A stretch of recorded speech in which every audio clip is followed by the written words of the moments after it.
context of the Sofia event organizations in the Startup Europe Week Global.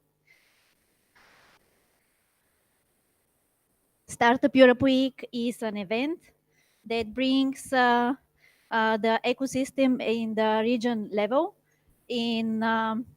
so we can help the entrepreneurs to find the best resources and opportunities for them to start their own businesses. We have many countries taking part of this initiative. This week, we are the official event in Europe. Starting from today, there will be events during the entire week in France, Italy, Spain, Greece, and many other countries. So what you should expect today?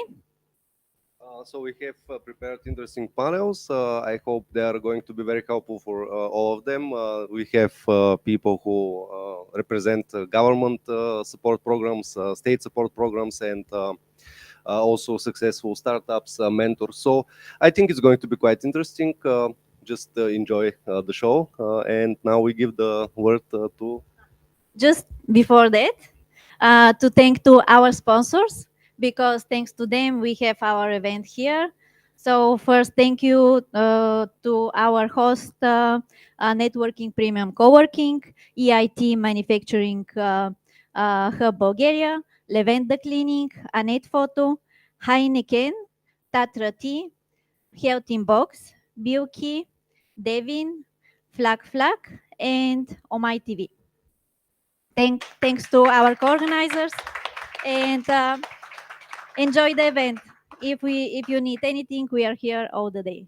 And now I would like to give the word to our host and to our glad patron. Thanks a lot.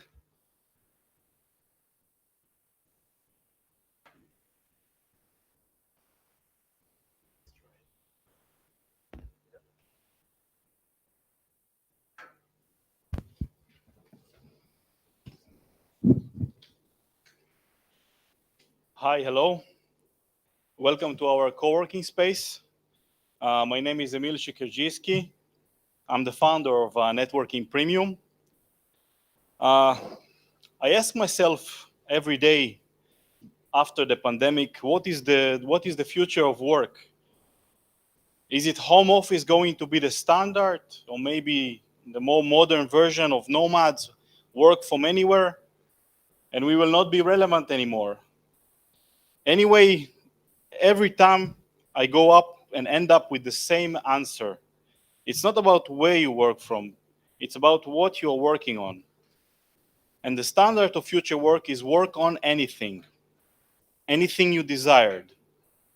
You know, in the past, the most valuable workers were the workers with the biggest muscles. Currently, is the workers with the sharpest, biggest brains, or biggest brain capacity. I think that in the future, the best workers, the most valuable, the highestly paid workers are going to be with the biggest hearts. And what's the best way to work with your heart is to work on what you love, on what you desired, on your startup. And this is where the future of work is going to be, in my opinion. Startup Week Europe is a carnival for startups, and I'm very glad that we have it here in Bulgaria. Even more glad that we are doing it here in the co-working space, the hub of the startups. So that's it for me. For the first keynote, I would like to invite on stage on this podium European Commissioner Mariya Gabriel. Thank you.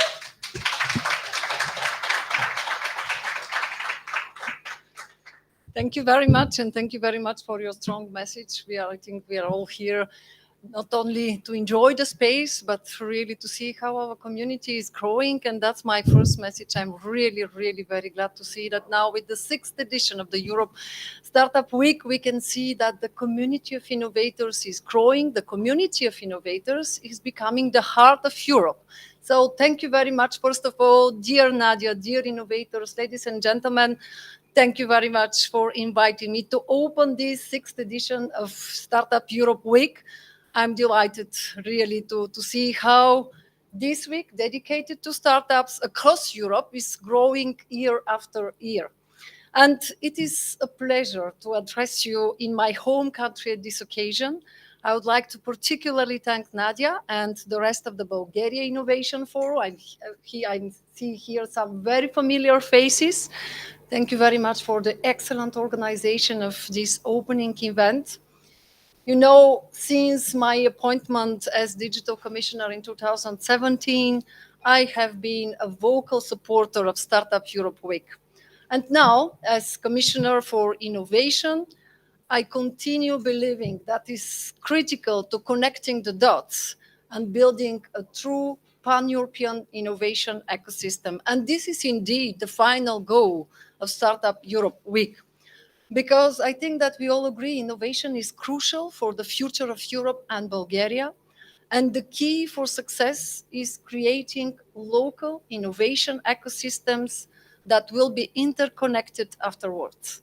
And for this reason, a few months ago, I supported a group of enthusiastic innovators to set up the new Bulgaria Innovation Forum. Since then, I know that Bulgaria Innovation Forum has organized many meetups with the participation of European Commission officers too. I think that, yes, it's very important first that the local innovation ecosystems are aware of the opportunities offered to them by the European Union. And I'm really delighted that Bulgaria Innovation Forum has partnered with Startup Europe Week to organize this event in Sofia. So now allow me first to focus on why it is important now, more than ever, to develop strong local ecosystems and connect them at European level, as Startup Europe Week is doing. Because we are on the verge of a new wave of innovation, with Europe poised to lead the way. A new wave of innovation centered on deep technology innovations and startups, deep technology with both a digital and physical component, and this will have impact on industries such as construction, agriculture, transportation, energy. And you, European and Bulgarian innovators, have the opportunity to lead this new wave of innovation, because at least we are Europeans and Europe has three competitive advantages. What are these three competitive advantages? First and foremost, deep tech is founded on scientific findings. In contrast to most digital startups, the starting point for deep tech technologies and startups is usually science.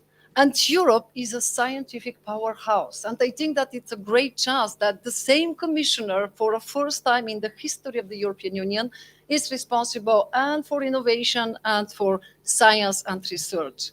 And we have now in Bulgaria a great example. The new Insight Institute is an excellent example of bringing science and startups together. So we have now a very solid base. We have a big ambition. But as you know, and I'm sure that for every one of you, that's something important. The most important is what's happened after the big official announcement. And I'm sure that together with you, we have a lot of work ahead of us. But we have something now unique in this part of Europe. Second competitive advantage, it's our strong industrial base. Most leaders of industries with a physical component have their headquarters in Europe. And as a result, another challenge, strong collaboration between European industry and startups will be required to ensure that deep tech innovations occur in Europe. That's not an evidence. Believe me, we need to bring this world much closer to us, especially when we talk about not only big companies, but especially small and medium enterprises. And finally, our third competitive advantage is our large pool of engineering talent. Because whereas digital startups require primarily ICT and marketing talent, deep tech startups require a strong engineering pool. And Europe is the home to the world's best engineering schools. And here in Bulgaria, we have a very strong tradition. And as you can imagine, what will be my next sentence, we have a very talented women in this field. So as you can see, an innovator in Europe in 2022 has a great chance to becoming the founder of the next big unicorn. And this time, contrary to my enthusiasm in 2020 when I started to talk about this time we have strong numbers behind us. And that's the numbers coming from 2021. First, the year 2021 was a watershed moment for European innovation. The amount of risk capital invested in European startups tripled, reaching 100 billion euros, first time. Moreover, the number of unicorns in European Union has more than doubled from 44 in 2020 to 89 in 2021. And it is also a remarkable year for Bulgaria, with a record of 181 million invested in Bulgarian startups in 21. Just to make a comparison, a significant increase from 2020, that was 19.8 million. So we also saw recently here the first Bulgarian unicorn, a Payhawk, and I'm so proud of that. So what's more, you, Bulgarian innovators, have 3 innovative mechanisms at your disposal to assist in your endeavors. And you know that for the first time in the new Horizon Europe program, there is a pillar entirely dedicated to innovation. And that's why I would like again to bring to your attention the importance of what we are doing with the European Innovation Council, our unicorn factory. Just maybe a little bit an exclusive info. We'll publish the results of the last call, accelerator call, and maybe for a first time we'll have some more positive results for Bulgaria and Central and Eastern Europe. And for me, that's again a real proof of the excellence, of the potential and the talent of every one of you and all innovators in Bulgaria. Of course, the second element is the European Institute of Innovation and Technology. I must say that when I'm talking about the European Institute of Innovation and Technology, what I expect it's really to give more visibility to some of the success stories, to some of the good examples. Because yes, we need some additional push in Central and Eastern Europe, the so-called group of EU 13, but don't hesitate to share with us information coming from your background, from your experience. Because actually with the European Institute of Innovation and Technology, we are not only we have a strong budget, but the European Institute of Innovation and Technology will play a very strong role in the new European innovation agenda. Because as you can imagine, when you talk about talent, the European Institute of Innovation and Technology, with 3 billion euros of budget by 27, will play a very important role. And finally, maybe that's the part that is not so well known in Bulgaria. It's the European Innovation Ecosystem Program and the Horizon Europe. Actually, there is several calls or proposals open, which will close at the end of September. Do not pass up this opportunity if you are part of an innovation ecosystem and want to connect with other ecosystem actors. And here, I very much hope that Bulgaria Innovation Forum will participate as partner of some of the proposals. Message coming from my team in Brussels: do not hesitate to contact us, myself or my team, if you need assistance. Use this opportunity. So, of course, we have the European Innovation Council, European Institute of Innovation and Technology, European Innovation Ecosystem Program. It's not enough. So we want more, which is why I'm pleased to announce that we'll launch the new European Innovation Agenda in early July. Very concretely, the first week of July. So you can imagine we are really in the final stage, and that's very important. So you know that the agenda's goals will be twofold. First, to create a true pan-European innovation ecosystem, and second, to ensure that Europe become a global powerhouse for deep tech innovation and startups. And our work on the new European innovation agenda is focused on 5 key areas. I must say big thank you, because this time that's something strange, but it's not the European Commission that has decided what are the 5 main areas in which our innovators would like to see the European Commission intervening. That was every one of you, the actors of the innovation ecosystem, from unicorns to startup, very active, very concrete, very demanding, to women group and to regions. So the 5 key areas. First, attracting private institutional investors to invest in venture capital funds. You know that we have a big problem in Europe, and don't talk about women because it's a shame. By the way, take a look on our last report. We'll not stop here. I count on your energy. I see some very, very strong women in the room. Second, as I already said, we need to build a strong talent and specialized in deep tech areas. And here, maybe I can share with you, I will propose to have a new initiative, Deep Tech Talent. The objective that will be to train 1 million talents the next 3 years in Europe in these fields of deep tech. And I very much count that in these 1 million, there will be not only people coming from the usual suspects. I count on you. Third, something really important for us as Bulgarians, but for us as Europeans, is to connect the regional innovation ecosystems into a pan-European innovation ecosystem. And here I must say that we started already an initiative, Partnership for Regional Innovation. We have one city in Bulgaria that is represented, it's Gabrovo. I very much hope that that will be only the pilot project, and in 1 year we'll be able not to stay only with 74 regions in Europe, and we'll build a true European partnership with all 240 regions. The fourth area that will be offering new experimentation and sandboxes, experimentation spaces. I'm sure that only with innovators we know what that means, how important it is, because believe me, this needs to be popularized. When we talk to our member states or some traditional actors coming from industry, sandboxes, what is this? Well, it's not so important. I think that we need to fulfill with adequate, concrete content what we are looking for.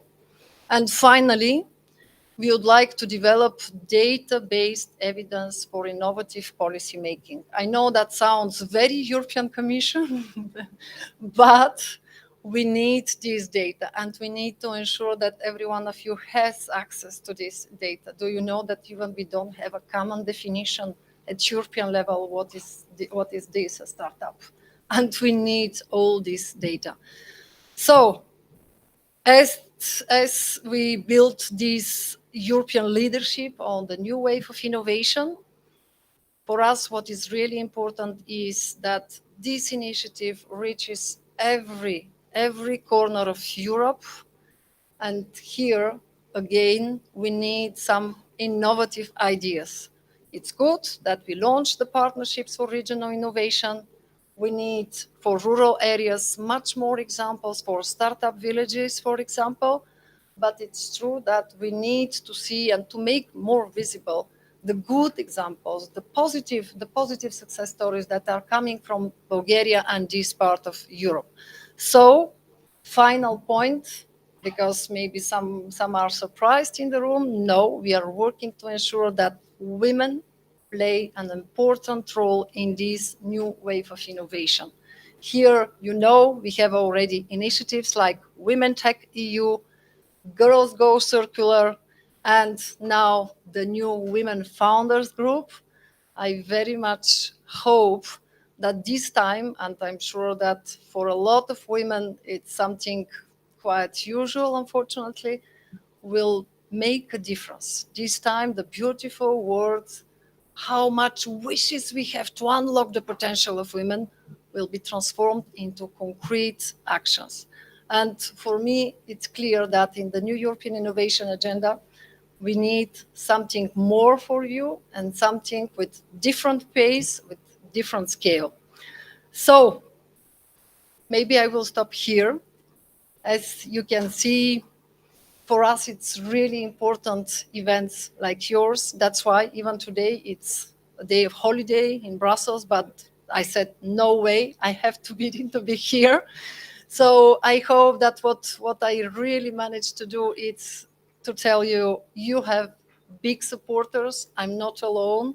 You are doing extraordinary things. There is a lot of challenges, but at the same time, every one of you, it's now a representative of this new generation of innovators. We need to talk about this.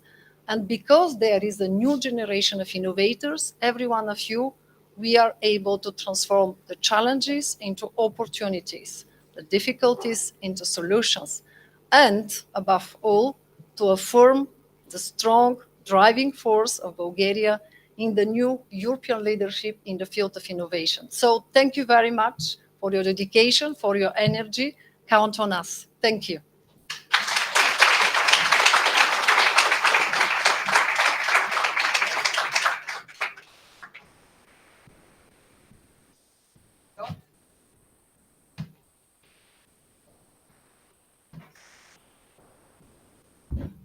Applause for our Euro Commissioner, Mariya Gabriel. I really want to thank her about being here with us, to sharing this amazing knowledge. Actually, all the panels are dedicated partially on the topic that you are raised. So I'm sure that in your face, we meet a great friend and supporter to increase our ecosystem potential. Thank you a lot again, being here with us. Thank you.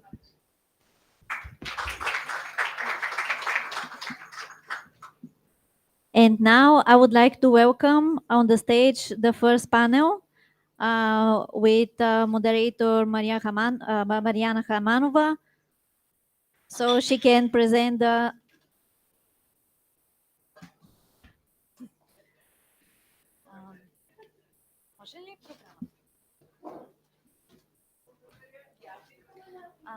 stage. Трябваше да остане, ама...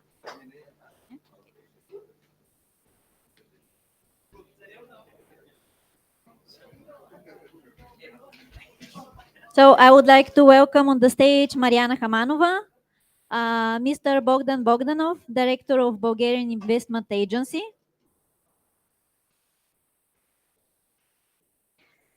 Gencho Kerezov, Deputy Mayor of the Digitalization, Innovation and Economic Development from Innovative Sofia,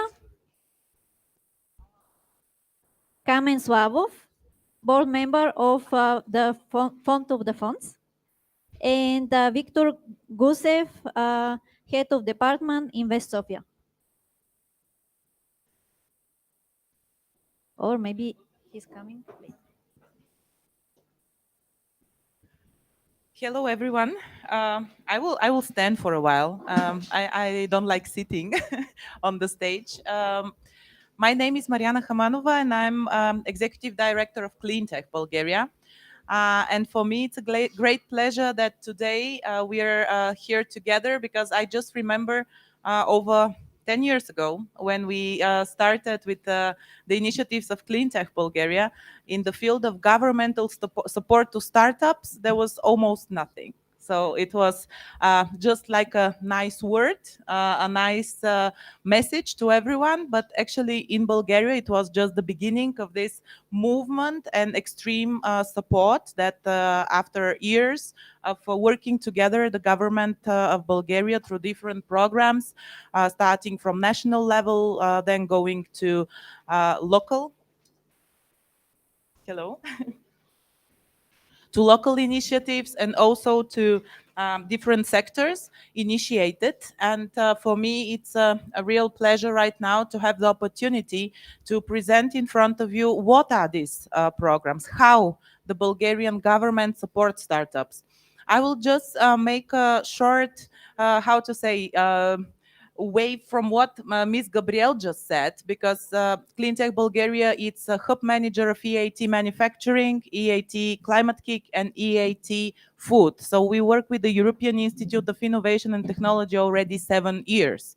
So for us, in that time, it was very difficult to bring the European expertise to Bulgaria and to connect it to the government, because this is very, very crucial. Right now, we have numerous initiatives. This is just one example where the governmental institutions, the municipalities play a crucial role in the innovation ecosystem of the country.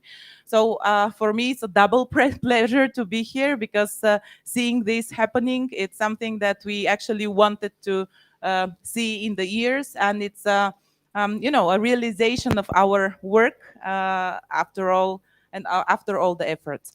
So now I will not keep you longer and give the word to our first speaker, who is Mr. Bogdan Bogdanov, Director of the Bulgarian Investment Agency. Hello. Good morning. I'm heading the agency for just 2 months now. Before joining the Invest Bulgarian agency, I've been roughly 15 years in business, and mainly in manufacturing companies, but also doing certain innovation activities. We had a chance to patent Bulgarian technology that has been now sold on international level. So when I joined the agency, I was quite aware what is a hurdle for a company that starts now, and what support might be needed in order to expand their business and succeed on the international level. And I can say that there are plenty of opportunities out there. But today, I'm here in the role as a director of the investment agency, and I would like to give you just a brief what we are doing at the agency and how that relates to the startup ecosystem in Bulgaria. First, our main job at the agency is to attract FDI in the country. So that's the first point. We need to promote Bulgaria as attractive investment destination to foreign companies and to open the doors for them in Bulgaria. On the same side, we are working with existing companies on the market that are looking to expand their operations in a way, either production or services. All of that activities are initially prioritized by the government in different sectors. So we really focus on few key sectors with high value added activities and production.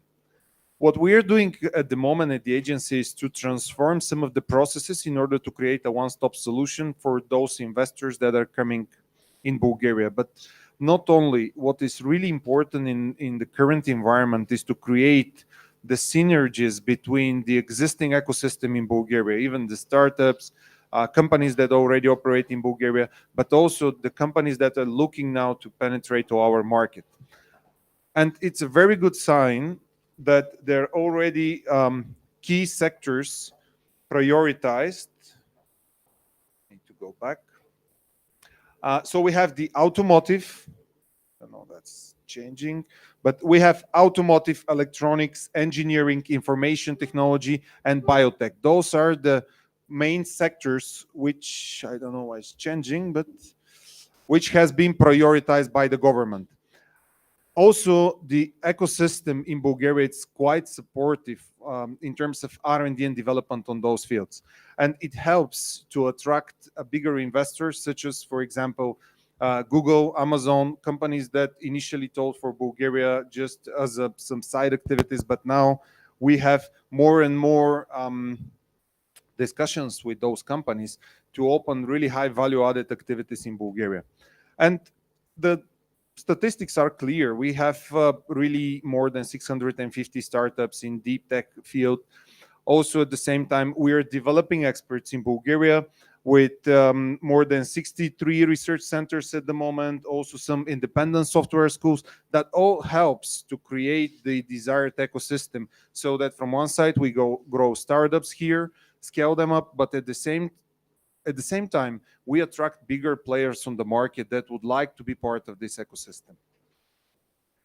Last but not least, it's very important, and it's a very good sign that we managed to structure the Insight Institute in Bulgaria, which definitely will help us in the future to develop more talent, but at the same time position Bulgaria on the roadmap of the big investors.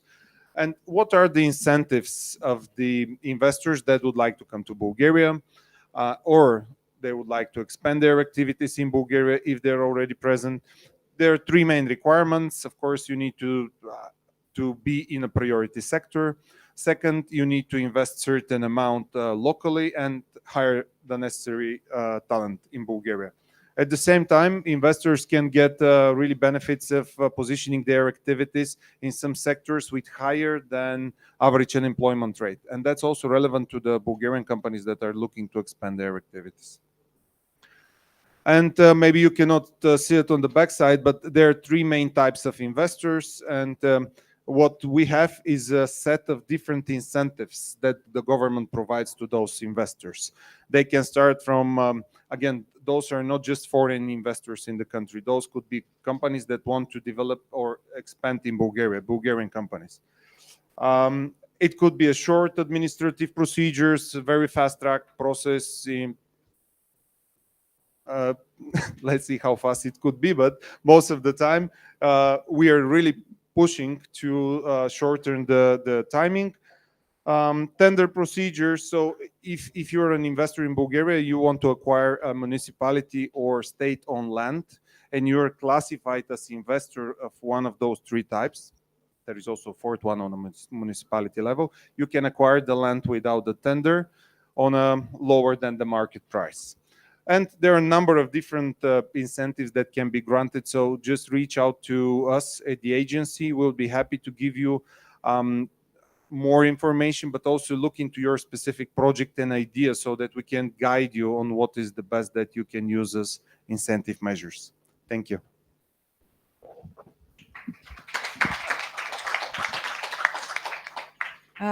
Thank you very much. I would like to ask you one question related to what the Bulgarian Investment Agency is actually planning and doing, and how this is connected to the startups. And I'm curious how the corporates, if the corporates who are willing to open their offices here in Bulgaria, are asking questions about the startup ecosystem. Do they really have an interest of supporting this, opening some more R&D related and oriented facilities? Because what we usually see that corporates come here, they of course have their specific sector of activity, but the R&D component is not always among their plans of setting here a factory or office. So what is your, probably it's very early for you to know it, but what is your general opinion about that? And do you think that the agency can probably also play that role of proposing and presenting what the startups and the innovation ecosystem can do in order to further make these corporates grow? The right word here is together, because if we act as one society, it doesn't matter if we are on the government side at the moment, or you're a startup, or you're a cluster. That really helps, because then we can see the investors are seeing the synergies that are locally. So from one side, we can present some incentives that the government could grant, but all the countries are having certain incentive programs. So we are not unique on that perspective. But what we could really be unique is our value added that can be added to their processes. And our main target is high value added activities. From that side, R&D centers are a key topic. And I can just give an example from the last weeks. We had a Japanese automotive company, which is very well known, and they decided to open their manufacturing in Serbia. But what was interesting is that for their R&D center, they choose Bulgaria. So they're opening now an R&D center with initially 50 engineers to be based in Bulgaria. So yeah, they might enjoy some better economies of scale and a lower labor cost in Serbia at the moment. But the R&D, the activities that will be performed on the next generation EVs will be done in Bulgaria. And at the same time, again, an example from the automotive sector. 2012, the automotive sector was less than 1% of our GDP, with roughly 500 million euros per year and roughly 30 companies on the market. Just for 10 years now, the automotive sector grew to 11% of the GDP and more or less 5 billion euros now, with 28 R&D centers locally, which means that Bulgaria is capable of scaling up these capabilities locally. And just for 10 years, we went from 9,000 to 70,000 people employed in the automotive sector. And yet we have some solid R&D doing there. Great. That is very inspiring information, having more R&D related activities in Bulgaria, because I think this will also open new space for innovations. Yes, and just one last comment. For us, it's very important as agency, but not only for us. On a government level, it's very important to point out the innovation that is happening in Bulgaria. And this is what really makes a difference when we are talking about the big multinational companies. Absolutely. Thank you. Thank you. Thank you very much, Mr. Bogdanov. And now I will give the word to Mr. Gencho Kerezov, who is Deputy Mayor of Digitalization, Innovation and Economic Growth of Sofia Municipality, and also leading Innovative Sofia initiative. Thank you. I want to start by first exploring the room a little bit. Can you please raise your hands if you're not part of an organization, association, but you're directly involved in a startup? I mean, an employee or an entrepreneur into a startup? Good. How many of you have had so far a contract with the municipality or the government? One. Okay. And how was it, the experience?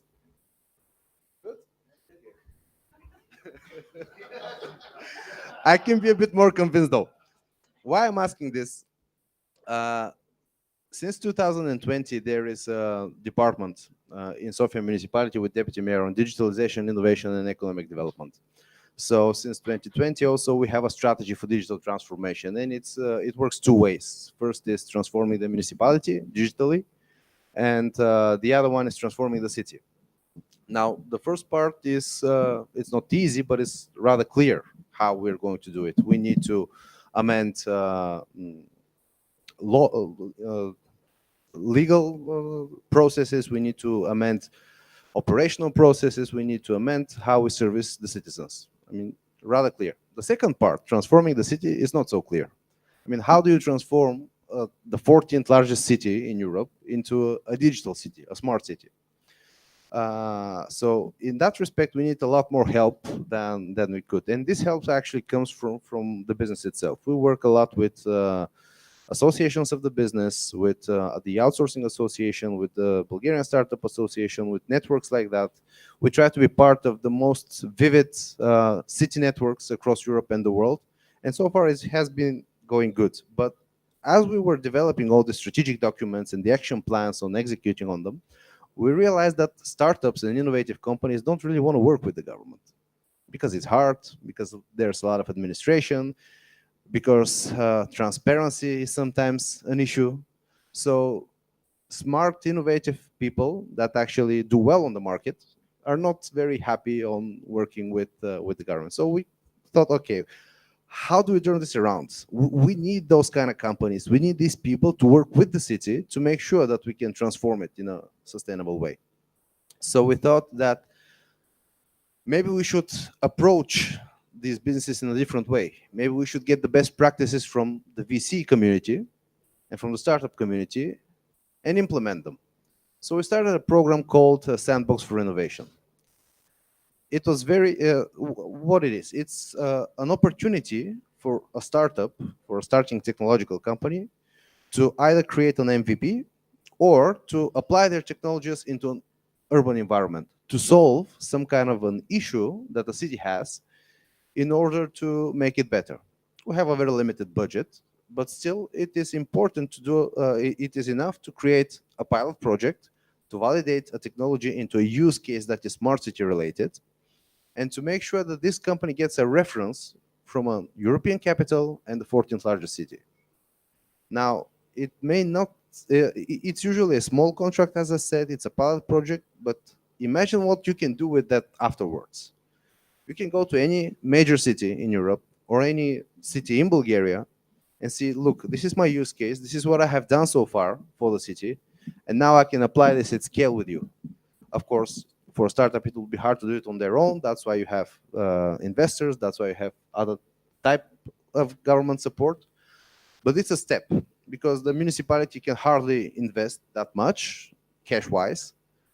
But we can give you an opportunity to work in this urban environment and to make sure that your technology has an interesting case. That's one benefit of it. The other one is that we as a department are the main change driver in the municipality right now, because this is our job. I mean, it's in our job description. We work on the digital transformation, which is the more important word than the digital itself.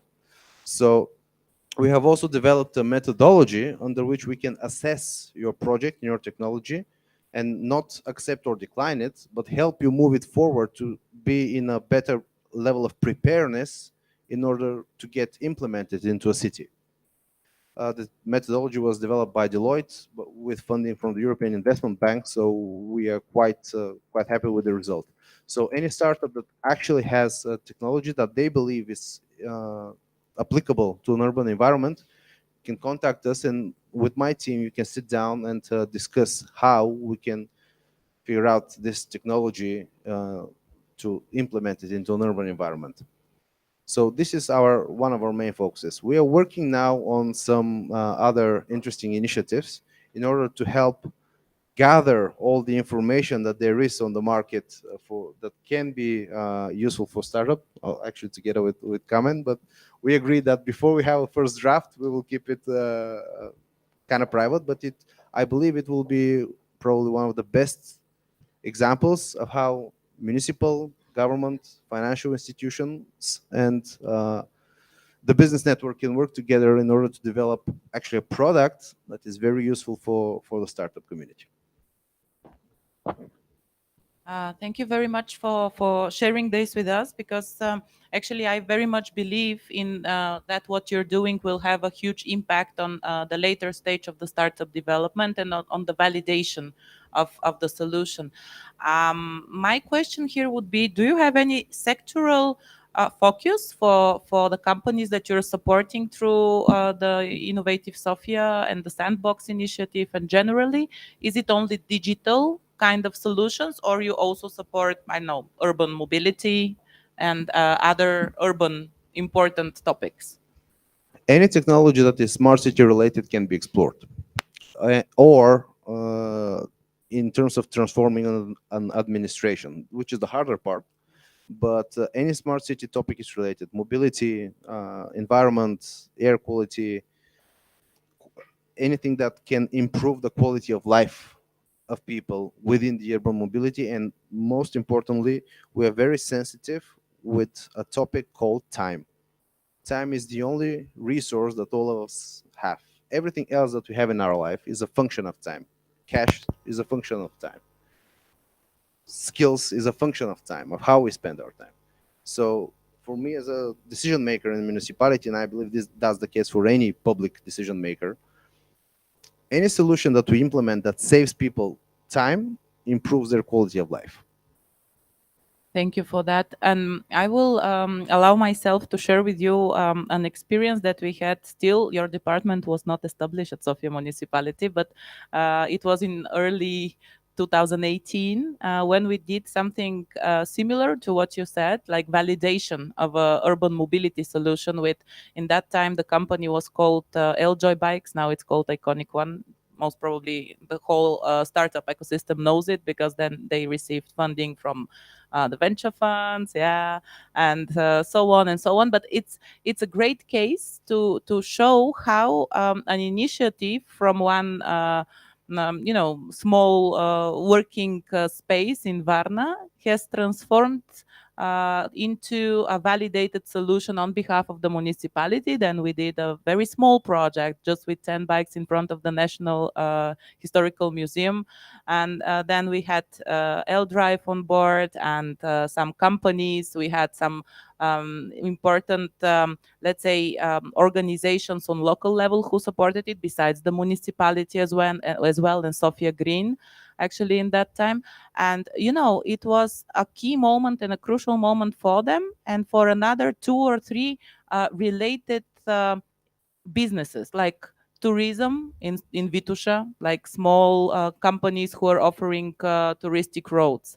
It was an inspiration for people to go outside of the city by bike, or just by walking and then taking the bike from there. So it changed habits, it's changed business environment, and it showed, just without any type of additional funding on behalf of the municipality, that the validation is actually the most important asset that a startup, especially working with the city, needs. Because otherwise, the startups, they have no access to public procurements because of the lack of history, of finance, and so on. And in this way, you open a door for them. And I think that this is the most important thing, because funding is available, funding is all over. And actually, it was one of the last events of Mariya Gabriel, when she was just mentioning how much funding is available in Bulgaria for startups.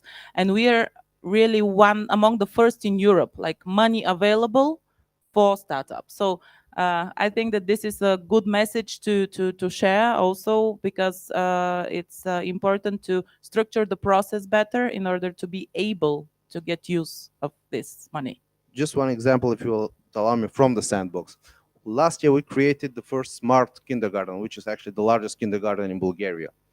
That helped us win a lot of things, like getting to being a finalist in European Green Capital.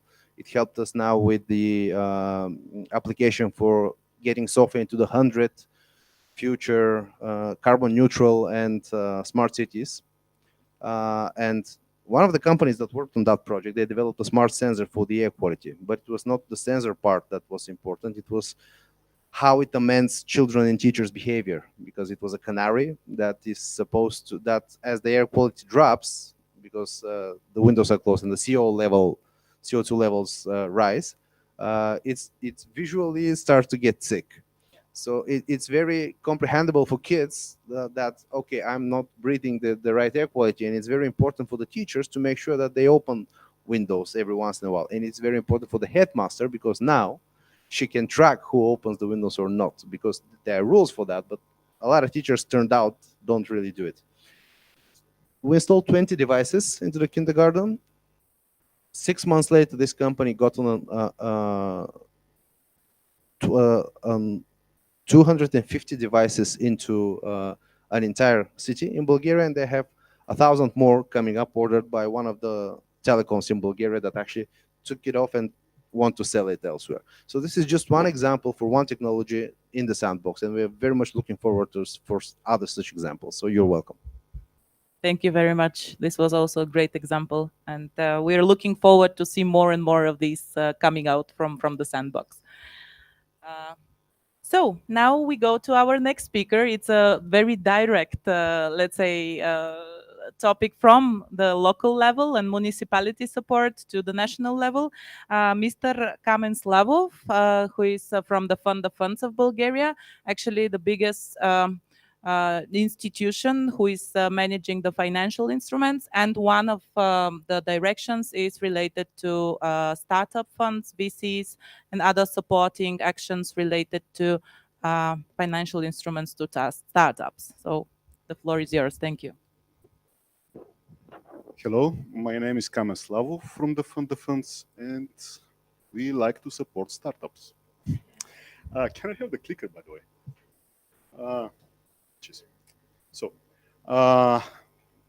So first, I'll explain what's in it for you. But first, let me say a few words. Who are we actually, what we do, and how we can help you. So the Fund of Funds is, you cannot see the screen, so I'm going to talk anyway. No, it's fine, it's fine. So we implement financial instruments. What does it mean, actually? It means that with the support of our investors, who are a couple of operational programs in the country. We try to create environment. We try to create ecosystem. We try to ease the way, the road to financing, not only to startups, but also to municipalities and to SMEs and to businesses in general.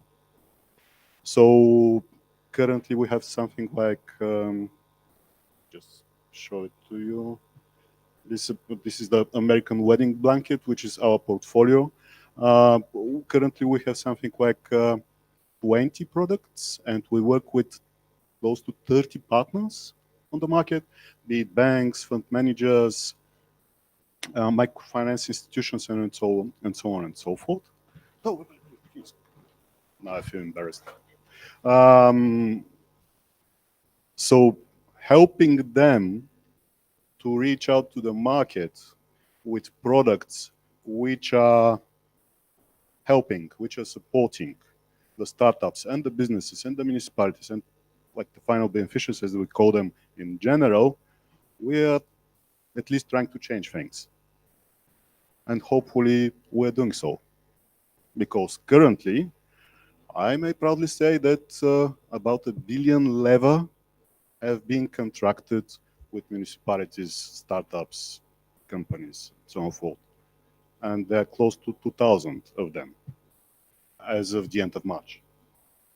So if you're talking about startups, just to put a number in your heads, there are close to 200, 100, no, like the number, like number of investees that our partners from Viktor Ventures, for example, and Innovation Capital and Morningside Hill and Silverwhite Capital have supported 186 companies up to this day, most of them in early stage. And they continue to do so as we speak. From this meeting, I have a committee that will be looking at another 30 of them. So the support is there. Let me show you. Yeah. I don't know if you see it, but the support is there. The money have been deployed. So please go to our partners. They do magnificent job. So when I say we invest, it's not that we invest. Our partners invest. They will help you. They will give you money. They will support your ideas. We're just trying to help them to make things happen. So go to them and ask for not only for money, but also for mentoring, also for support, for advice.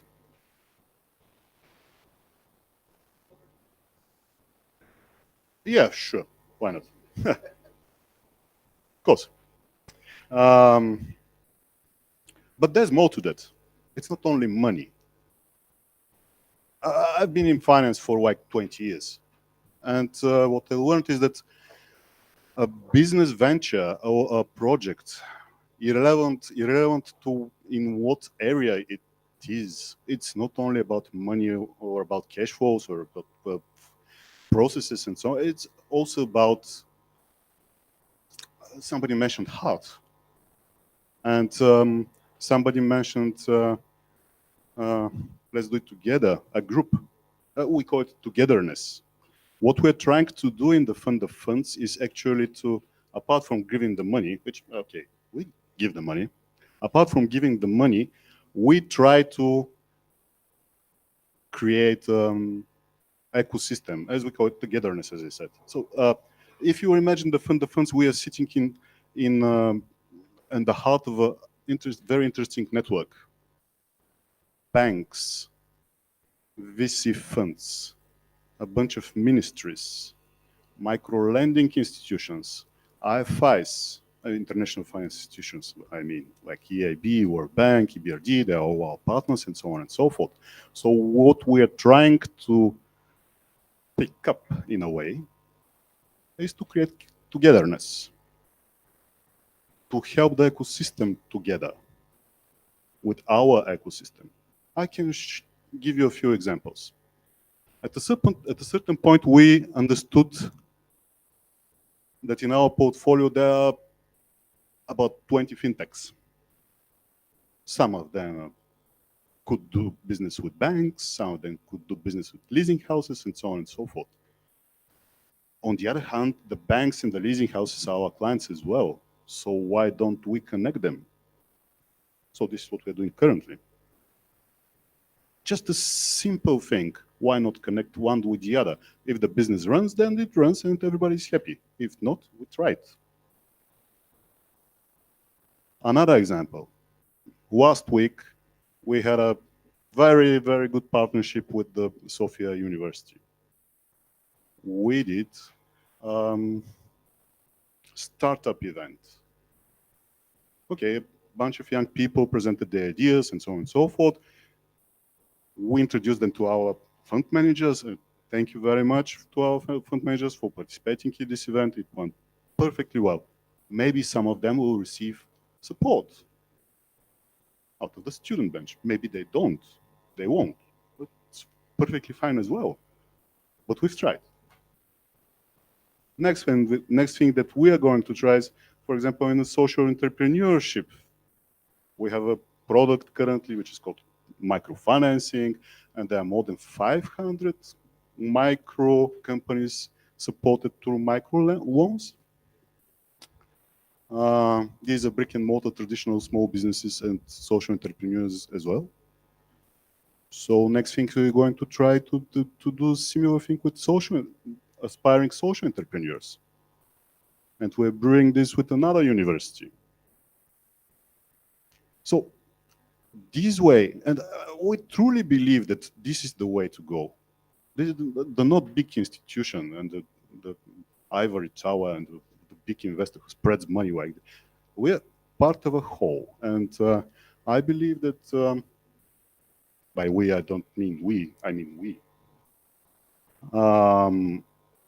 And we truly believe that in order for us to be successful commercially, and for you to be successful as well, and for us, not us, to be successful with togetherness, I won't say it's society because now I'm not a politic, we should try to do things together.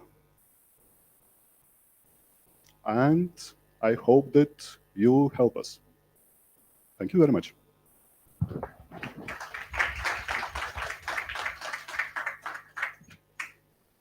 Thank you very much. I was thinking while listening to you, because it's impressive amount of seeing now the equity and quasi-equity instruments.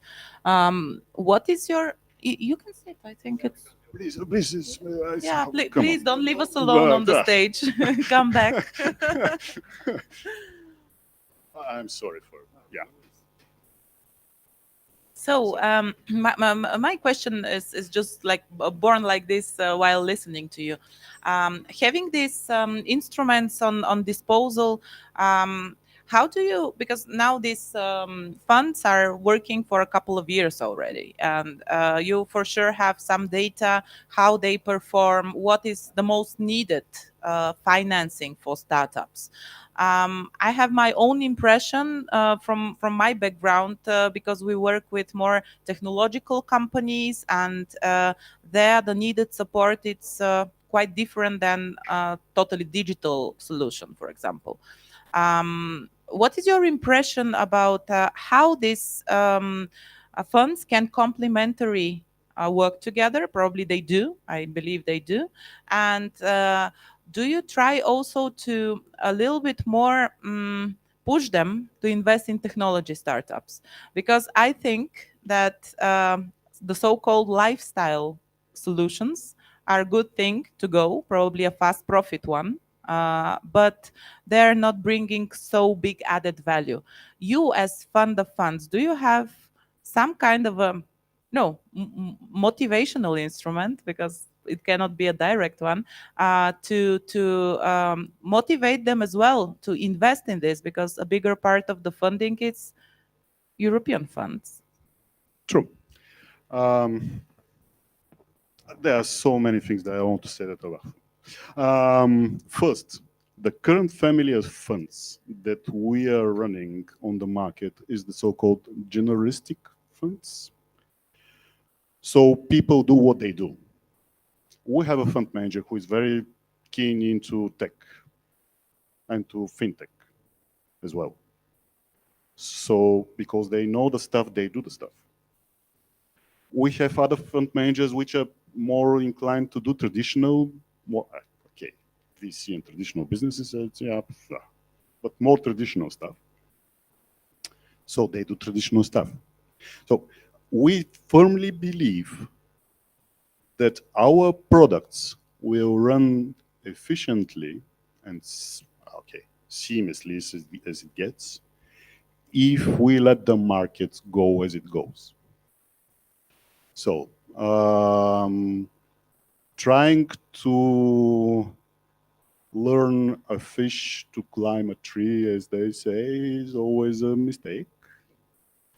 But having said that, in the next programming period, we are part of the European system for financing support and so forth, so we work in periods. What you see here is the current programming period. Our funds here are generalistic funds. For the next programming period, we would most probably be entrusted with another mandate from OPIC, and there would be instruments which are specifically targeting things like innovation and digitalizations, apart from next family of these things. So there, our products will have a specific focus. Right now, what I can say that out of these close to 200 companies that have been supported, fair part are very good technological companies in very different fields. And it's kind of natural because this is what creates value for the investors. We always go with private money at the end of the day. So far, we are content that our fund managers are doing a brilliant job, have our full support, and we hope that they will continue to do so till the end of the investment period. If I may go to the first part of your question, what is most needed? What we see in the early stage, because most of our funds, in essence, work in the early stage. As always, of course, the money, but it's not always the money. What we see in the very early stage, that the entrepreneurs are struggling with bits and pieces of the whole picture of a business. So, be it you may be a perfect engineer, but your business development part is like suboptimal. You may have most of the bits and pieces in order to create a nice venture, but your marketing is bad. So what we see is the biggest support from our early stage funds to entrepreneurs is actually advice. The money is there. So as you said at the beginning, the market is, I wouldn't say flooded, but there are a lot of money for startups. From ourselves, from our brothers for the Bulgarian Development Bank, from our brothers for the EAF, and so on and so forth. There are money. There is money. But the thing is, the support for the early stage. Advice. Thank you. Thank you. Thank you for this. And slowly we are coming to our last but not as important speaker in today's panel, Mr. Viktor Goussev from Invest Sofia, to present us what they do as programs and initiatives supporting startups. First of all, thank you for the invitation and also sharing the floor with such professionals. We, as an agency, part of the municipality of Sofia, as well with Mr. Kerezov's department, are pretty keen about the startups. And what's very important to us is, as Mr. Slavov said, okay, the money is there. I don't have a presentation. I'm just trying to speak to the people. The money is there, but one of the most important things in the very early stage is the proficiency level of the expertise. So the support you give to the people who have an idea. Okay, funds are there, money is there. Okay, they will somehow also will be supported with that from different organizations. as well. But what we have recognized on a very first stage is that the support of the professionals and also the expertise is very crucial in that moment. And as Mr. Bogdanov said, the legislation in Bulgaria is structured in a way that supports companies which let's say invest huge amount of money, also employ a certain amount of people, and then get certain incentives. Depends on the different classes of the investments they certificate they receive. But a startup is a different story. A startup is a completely different story because a startup is something very small, which is not able to invest such amount of money, also not able to employ such a amount of people. And in that case, we have recognized this, and what we've done in the recent months is to establish a certificate called a green card, which is issued by the agency and the municipality of Sofia. This green card certificate gives to the startups a lot of support in terms of administrative support. So we are trying to be the bridge between the legislation part, the legislatory institutions, and the startups, the business. So guide them, provide them with information, analysis, reports, and so on and so far, in order they to be more, let's say, well informed about the whole situation.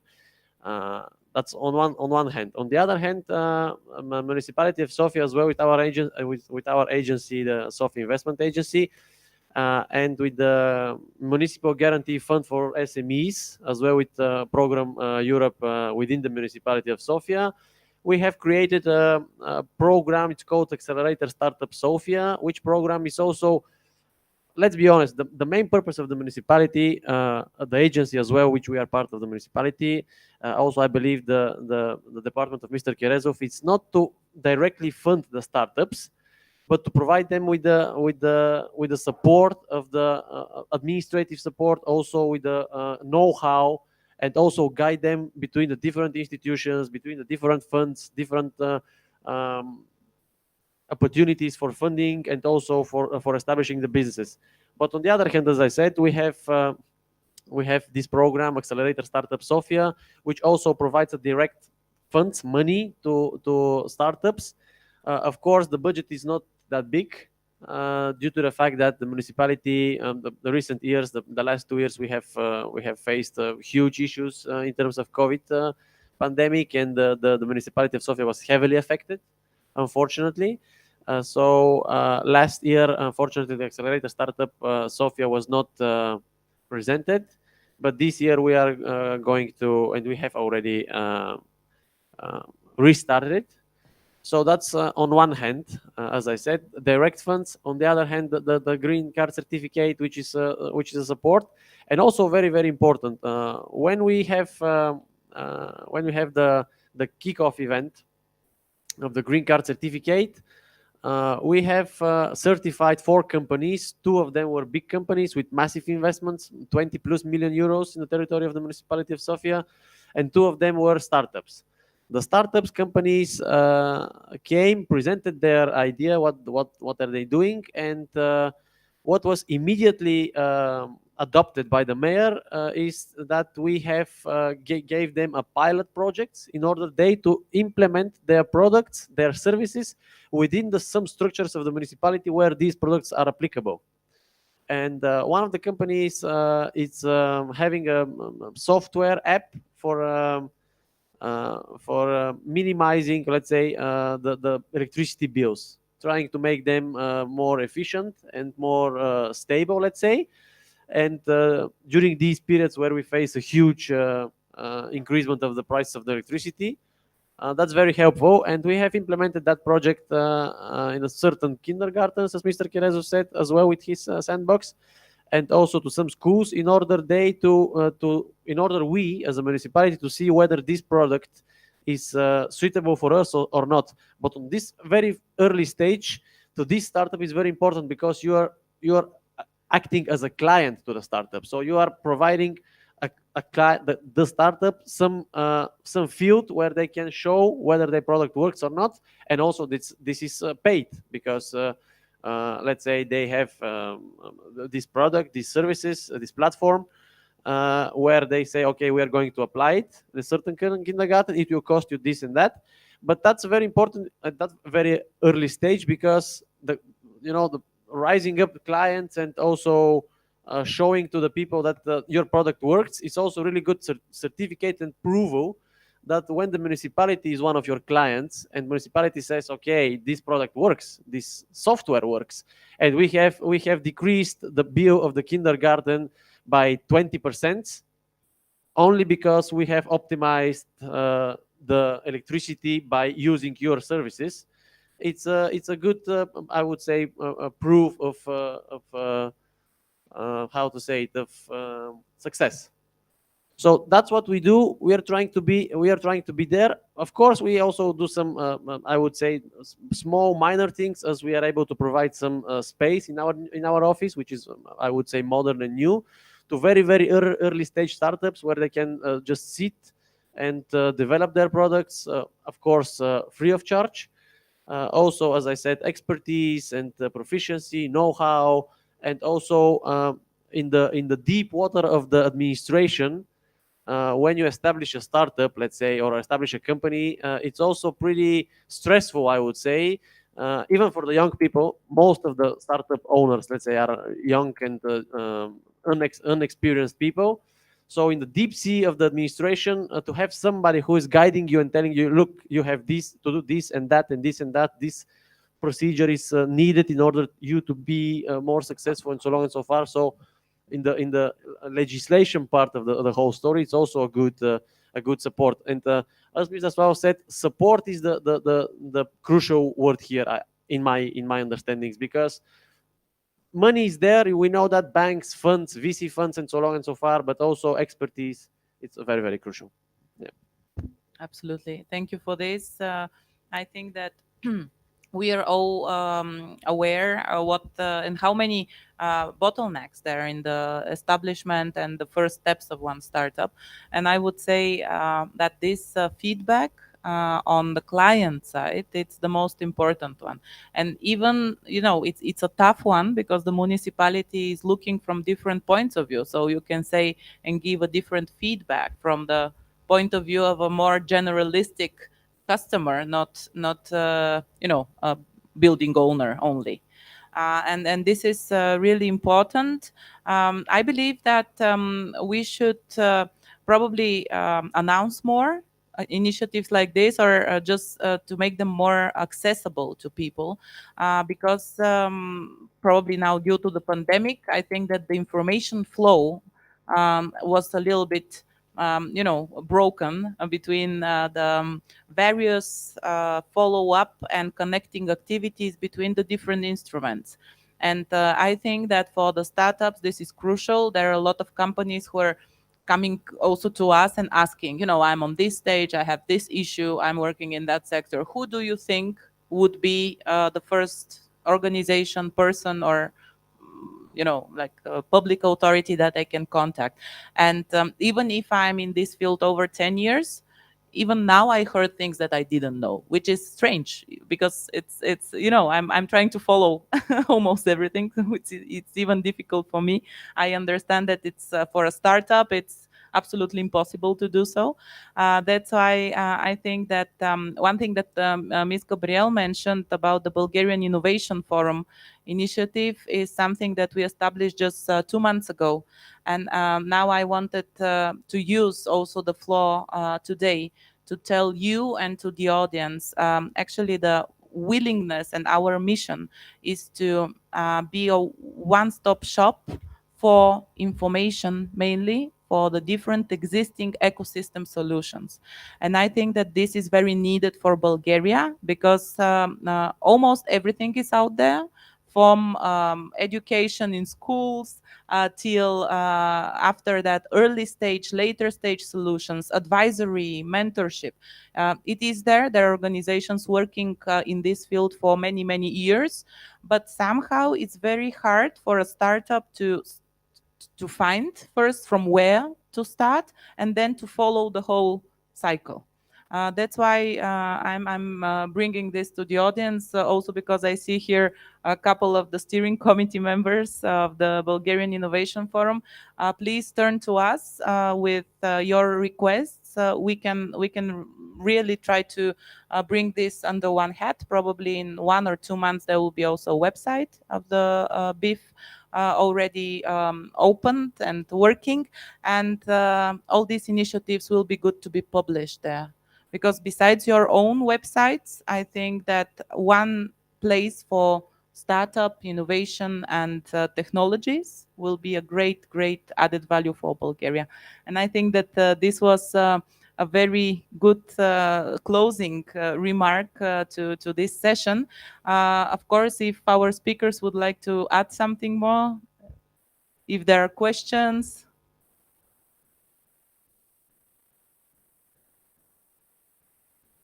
No questions? This is weird. You're probably too shy. You know, when there are no questions, or everything was perfectly clear, or nothing is clear. I don't think that it. We prefer to be the first one. Yeah. Okay. I have a question for all. I don't need the mic. There is a recording. I need the mic. A question for all of you. If you have to give an advice for an aspiring entrepreneur who would like to start a business right now, what would your advice be? Like a very brief first advice to keep in mind. May I start? I would try to summarize it one sentence. Find somebody with whom you will be developing your dream. So a team, one person is not, in my perception, is not able to do great things. So I believe that in a team where people build up, let's say, find someone with whom you will be following your dreams. I'll build on yours. Not just find someone who will build your dreams, but find partners who have complementary skill set. You can't do everything. You can't be legal, sales, tech at the same time. Find partners who you can trust, who has a completely different skill set than yours, and build in partnership. I would say to be humble, really humble and proactive in what you're doing, because the opportunities are out there. But we really need to reach to them. So not just wait something to happen, but change and chase what you really want to do. So that's my advice. It's very short. Do it now, because if you want to create a startup, create a startup. Because yeah, of course it's valid. We've been building this argument through the whole event that the ecosystem, the capabilities, of the team, and so on are very important. But speaking from a perspective of somebody who has been on a paycheck for 20 years. I would say do it now, because the circumstances are correct. Like there is money, the market is evolving. We still have to catch up with the EU in general, and so on and so forth. But just do it. Maybe in 5 years it will be harder because the environment would be a bit more developed. Just do it now. Okay, thank you very much for this session, for the audience, for the people online, and of course to our great speakers for the time and for the attention and for the dedication for this topic. I believe that we will continue this conversation, and it will never stop. It should not stop.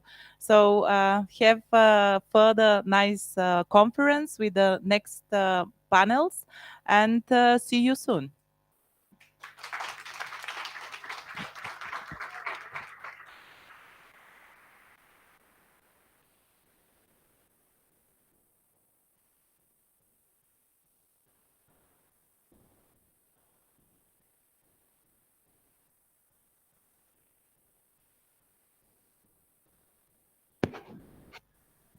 Thank you very much for this inspiring panel.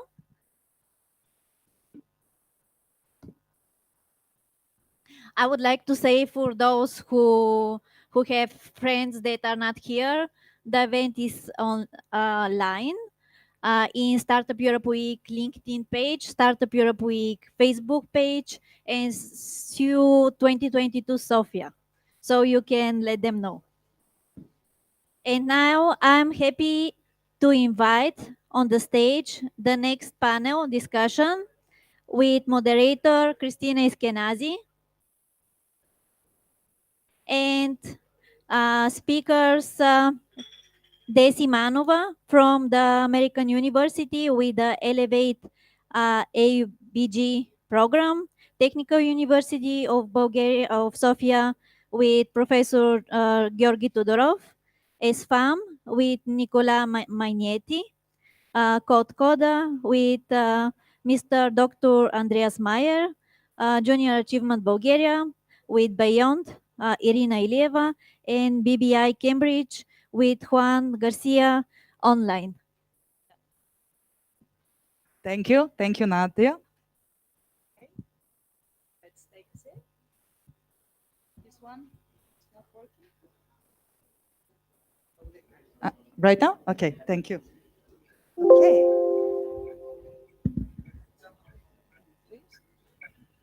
Hello, everybody. I'm really passionate about this panel because after we hear about how the government actually supporting the startup, in this panel we will know a little bit better how actually the innovative deep tech startup could be born and which organization and institution actually support it.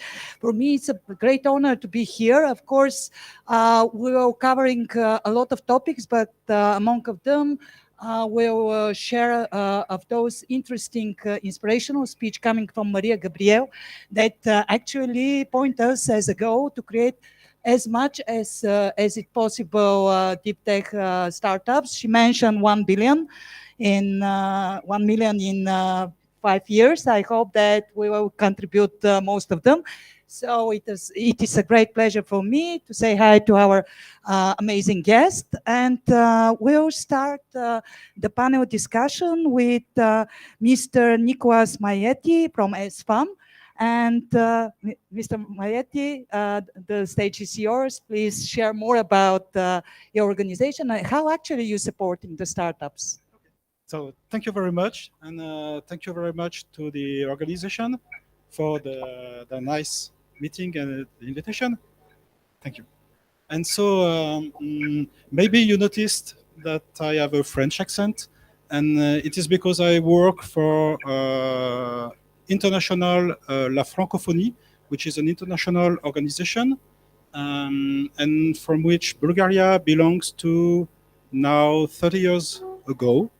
And this, more precisely, I am a full professor in France, but now I work for the AUF, which is the academic agency of La Francophonie.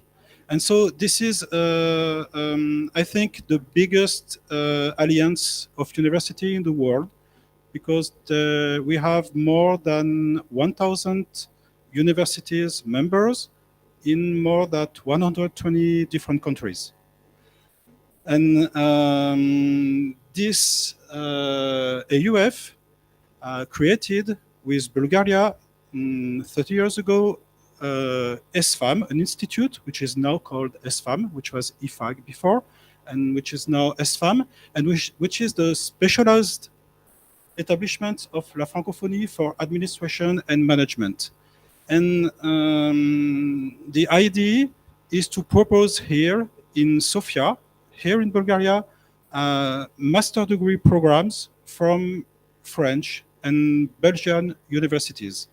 And so now we have maybe students from around 30 different nationalities, which are here in Sofia, and we are studying in master degrees from universities of Nantes, University of Corse, University of Liège in Belgium, and University of La Sorbonne in Paris, and Assas in Paris too.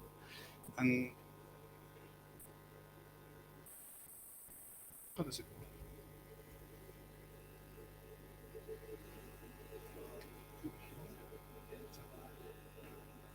I have only 2 slides. So. The usual normal. Okay, super. And the AUF supports some incubators and incubation programs in all around the world. And for example, we can cite Salem in Algeria, Tunisia, Morocco, the French Francophone entrepreneur in program in Africa, Rezas in Haiti, or Dell in Lebanon, or the Institute for Entrepreneurship in Indian Ocean, but nothing now, I think, in Eastern Europe, and nothing in Bulgaria. So that's why we are happy to propose now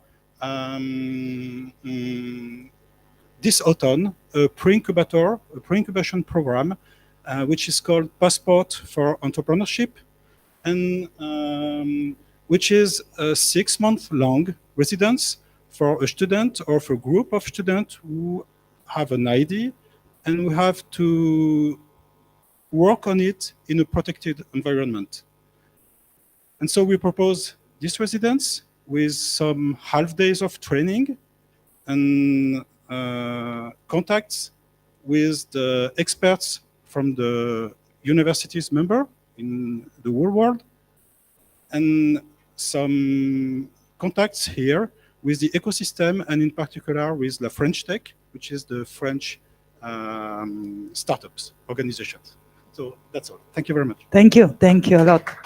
Big applause. Okay, our next speaker is Professor Georgi Tudorov, who is the Dean of the Faculty of Industrial Technology next to Technical University in Sofia. Actually, I see that there is a direct challenge coming from Mr. Maieti next to possible cooperation. I know that the Technical University actually having exclusive education for engineer on French. So yeah, the stage is yours. Yeah, thank you. First of all, I want to thanks to invitation and this panel. Technical University of Sofia is the biggest technological university in Bulgaria, in the first place in our classification according to countdown of universities in Bulgaria. 2 years ago, we started cooperation with another 7 European universities, and we create European Technological University. That's open a new opportunity for cooperation between our students and students of our partners in Germany, in Italy, in Spain, in Ireland, and Romania are the main our partners. And this open new opportunity for our students to be part of European innovation ecosystem. How we support practical innovations in our university and startups. There is 3 different ways of support. First, we supporting directly innovative ideas of our students. We established 5 years ago, call it one inside structure into the university, call it Student Innovation Hub. We have a funding of this initiative for good ideas coming from students. This is, let's say, screening of the ideas. We're funding such an initiative with about 3,000 euros per each project that passed our qualification procedure. And such a initiative was very successful. Normally we have applied projects, about 20 projects year by year, they are growing. And this is the first step to next stages for incubation or for a startup in the early stage of our students. This is direct initiative for supporting future participants in startup community. Second way is, let's say, supporting of companies that already are in the field of startup ecosystem with expertise and with a very good infrastructure in the university that we can help to all startups to test, let's say, to test before invest, to test their ideas, to test the prototypes into the university, in Technical University of Sofia. We have a biggest in Bulgaria prototyping laboratory that open opportunity to test any kind of ideas for new products and some kind of services, or to choose different equipment before to involve such equipment into the business plans of startups. And third opportunity that we support is via Sofia Tech Park. Technical University of Sofia is an establisher of 6 of totally 11 labs in Sofia Tech Park. These 6 labs are very innovative and very good equipped, especially to support startup companies. And in our history, more than 7 years in Sofia Tech Park, we already supported more than 15 companies in their first steps to produce, to test prototypes, or to screen the future production technologies, because the big gap between the prototypes and industrialization is one of the big challenges that facing startup companies, especially in non-IT sector. There is companies in non-IT sector, in the real industry too. And such a companies can use our resources, our expertise in both sides, in Sofia, Technical University of Sofia, and Sofia Tech Park. This is the idea, and we plan to establish next step with cooperation with the community in Bulgaria and startup community for next opportunity open in next program period to give more opportunity to initiative people, entrepreneurial people in Bulgaria, all possible ways. We strongly support such idea in our university. Strongly recommend, of course, and to share with you as the founder of the several innovative cluster artificial intelligence cluster also.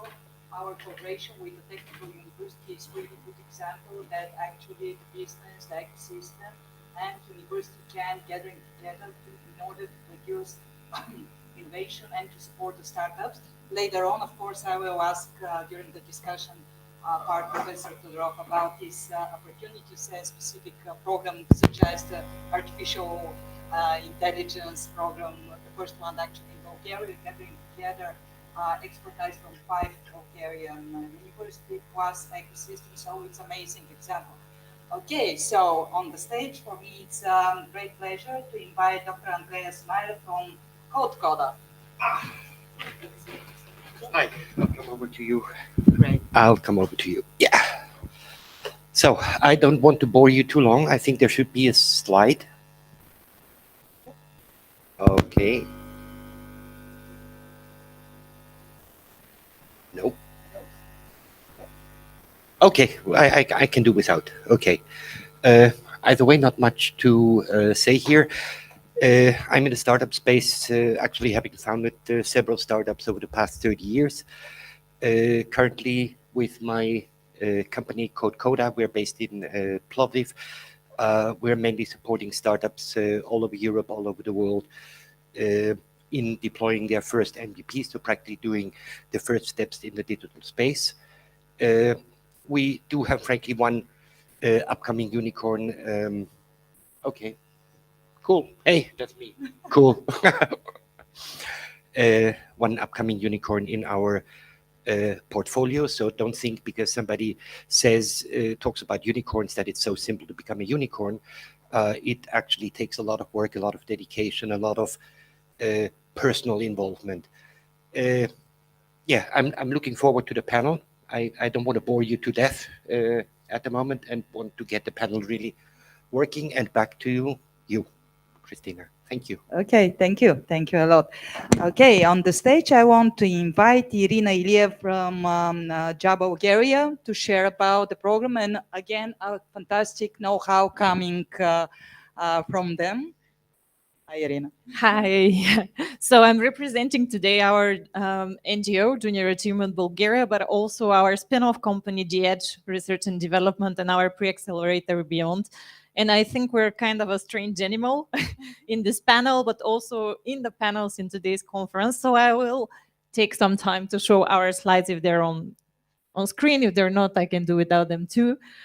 So about Junior Achievement Bulgaria, we're part of the biggest youth-led network that supports young people in their search of entrepreneurial education and building up competencies for innovation. Why I'm saying this, it's important because we do this through building up what no one else wants to do, the long run. We're working with young people. Where should I aim this?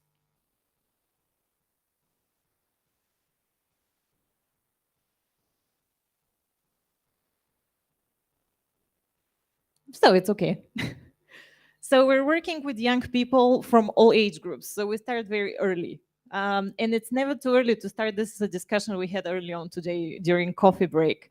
It's never too early to start. And we do believe in the long-term investment into education that changes mindsets and really brings to the topic of today, startup creation.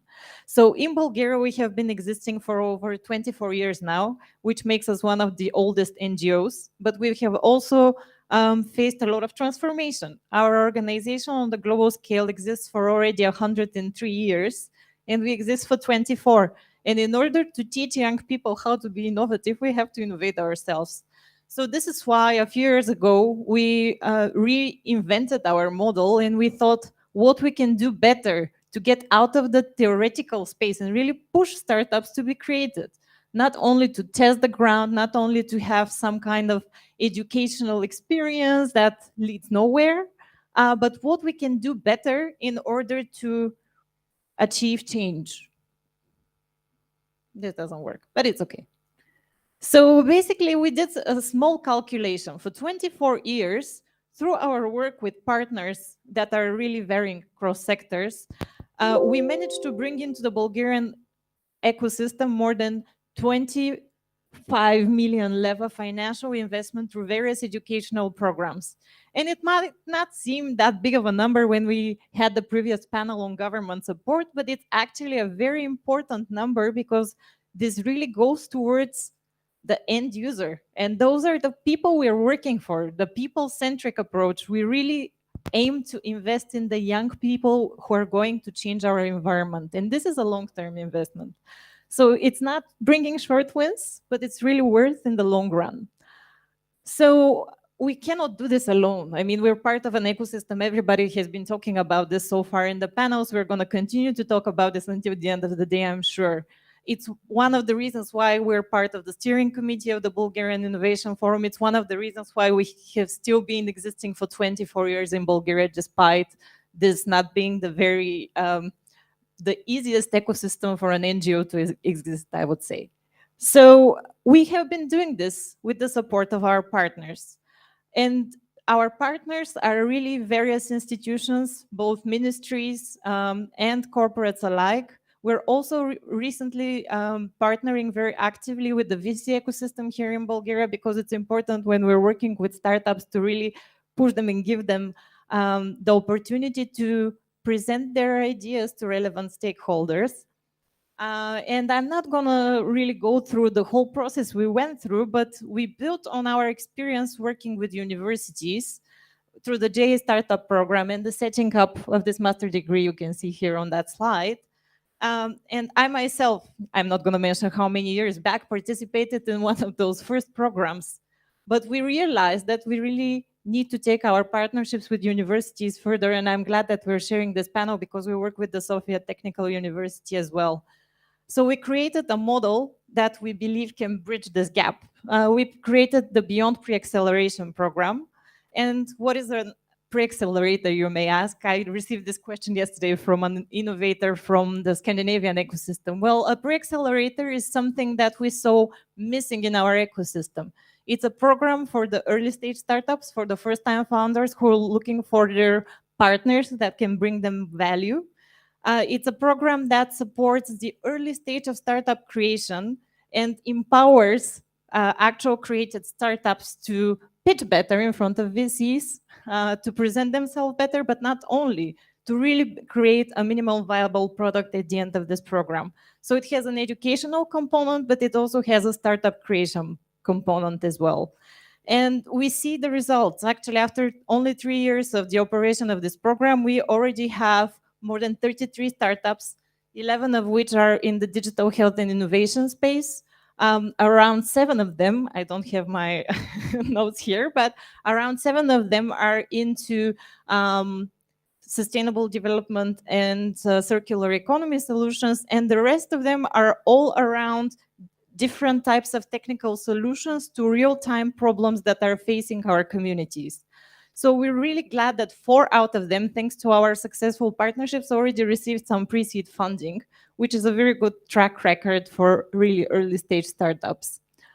So why I'm saying this is because we talk about how we're going to work together, and we keep having those presentations, people coming and leaving. I see no one from the previous panel is actually here to hear what we have to say on the education side. And as long as we don't break these silos, our partnerships will not happen effectively. So I hope that with this initiative, with initiatives to follow, with what we aim to do with the Bulgarian Innovation Forum, we're really going to change the discourse. We're not going to be universities, NGOs, then we have municipals, we have VC funds, we have European institutions talking separately and not listening to each other. So we really believe into testing solutions that really break these silos and create real collaborations, not only top-down, focused on funding that is available, but also bottom-up. So I'm going to finish with this, and I'm really eager to continue this conversation. We're open for discussion. We're part of an international network, not only of junior achievement, but also through a lot of the programs that are available through European funding. We're partnering with 4 of the kicks of EIT. We're part of the Start for Future network of international incubators, universities, and incubator creating spaces. So we're open for partnership and for discussion on how we can do this better and really create the quintuple helix happen. For sure, thank you, Irina. Today you often hear about the Bulgarian Innovation Forum, and I promise you that we won't stop till the end of this event. Right now I want to give a floor to a very young lady, which is actually by graduating started to support other students. So big applause for Desi Manova from Elevate American University in Bulgaria. Hi, Desi. Hi. I'm very glad to see all of you here. As Kristina mentioned, I graduated the American University in Bulgaria in 2021, so very fresh, a very fresh graduate. And ever since then, I've been working for the Elevate AUBG Accelerator. Elevate is the first university accelerator on the Balkans. It was created in 2019 as a joint program between 11 Ventures and the American University in Bulgaria. And its whole idea is to actually help students and recent alumni start their businesses while they're still attending university or while they're making their first steps in the professional world. Basically, why we did that is because we know the talent is everywhere. We have an amazing curriculum, amazing majors in the university. We have so many events where students can develop their ideas, come up with them working teams and so on and so forth. But these are very short term. We were looking for the practical aspect of the whole thing, and that's why the accelerator was actually founded. It is a 4-month-long program that actually provides funding and mentorship to the startups so that they can experiment, hypothesize, validate their ideas, test them, retest them, meet with people, and so on and so forth, so that the startups can actually start growing from the very, very beginning, from very early stage. These are some of the startups we've had. As I mentioned, we just finished our 3rd season, and I don't know if you can see all of them, but these are just some examples. One of the most recent ones, Unbox, the first one you see there, is a clothing resale platform that gives 100% of the sales to the sellers and is also aiming to increase the sustainability in fashion. You might know Patemate, which are a product that came from the university, Vendi Plus, who are looking to revolutionize sexual education in high schools, in young people. And we have so many examples in different areas and different spheres. And the whole idea is exactly to start supporting entrepreneurship from the very beginning. Wow, very inspirational. Thank you, Desi. Okay, it's time to present Mr. Juan Garcia, who is the director of BBI Cambridge Barcelona. Actually, he's found the first worldwide MBA program next to biotechnology, and I'm really passionate to say hi to Juan. Hi. Hello, everybody. Can you hear me all right? Yes, yes. This. Or just a second, Juan, probably some technical issues. Colleague, can you please rise up the volume? Okay, Juan, let's try again. That's fine. First of all, thank you very much for giving me the opportunity of being there today virtually. I wish I could be there, guys, joining you, but because of travel incompatibilities, that being possible. So I'm saying hi from Barcelona. And I, as Kristina was saying, Juan, I'm sorry, the tech guy said to hold on in some. Yeah, sorry, but it's usually normal. Without any technical issues during the hybrid event, it's not a real one.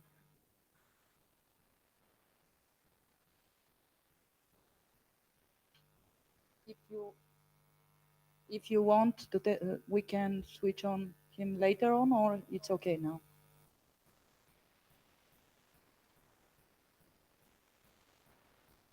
To continue or pause? Okay, Juan, we will back to you a little bit later. And now I want to invite all the lovely participants in this panel to join me. And little bit later, Juan will be also with us. Okay. Okay. During your presentation, actually, I see already a lot of ways for collaboration between of you. Mr. Maietti, you mentioned that you have established a very good know-how of partnering with a different university. Can you please share more how actually the Bulgarian university can achieve this fantastic opportunity? Okay, thanks for the question. In fact, the AUF, there is 10 Bulgarian university members. So the Technical University in Sofia, University in Sofia, and New Bulgarian University, all of them are members of the AUF.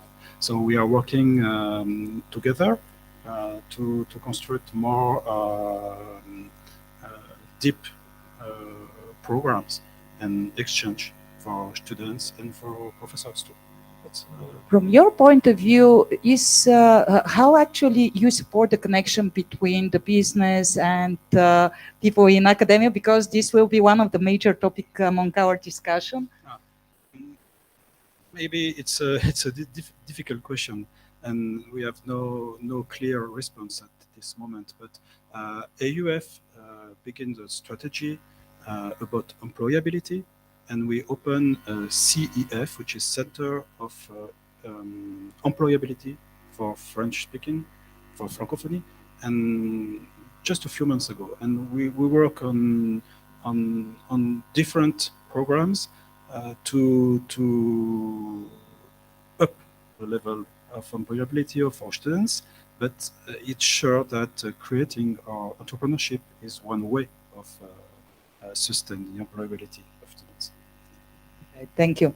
Okay, to Professor Tudorov, I mentioned that I will for sure asking about this lovely program for artificial intelligence and intelligence system.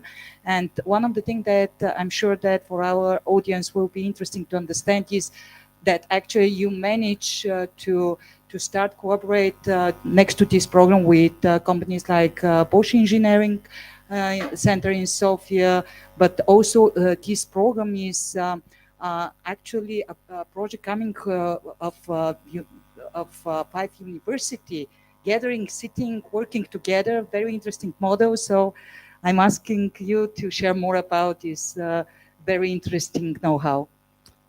Yeah, thank you for a question.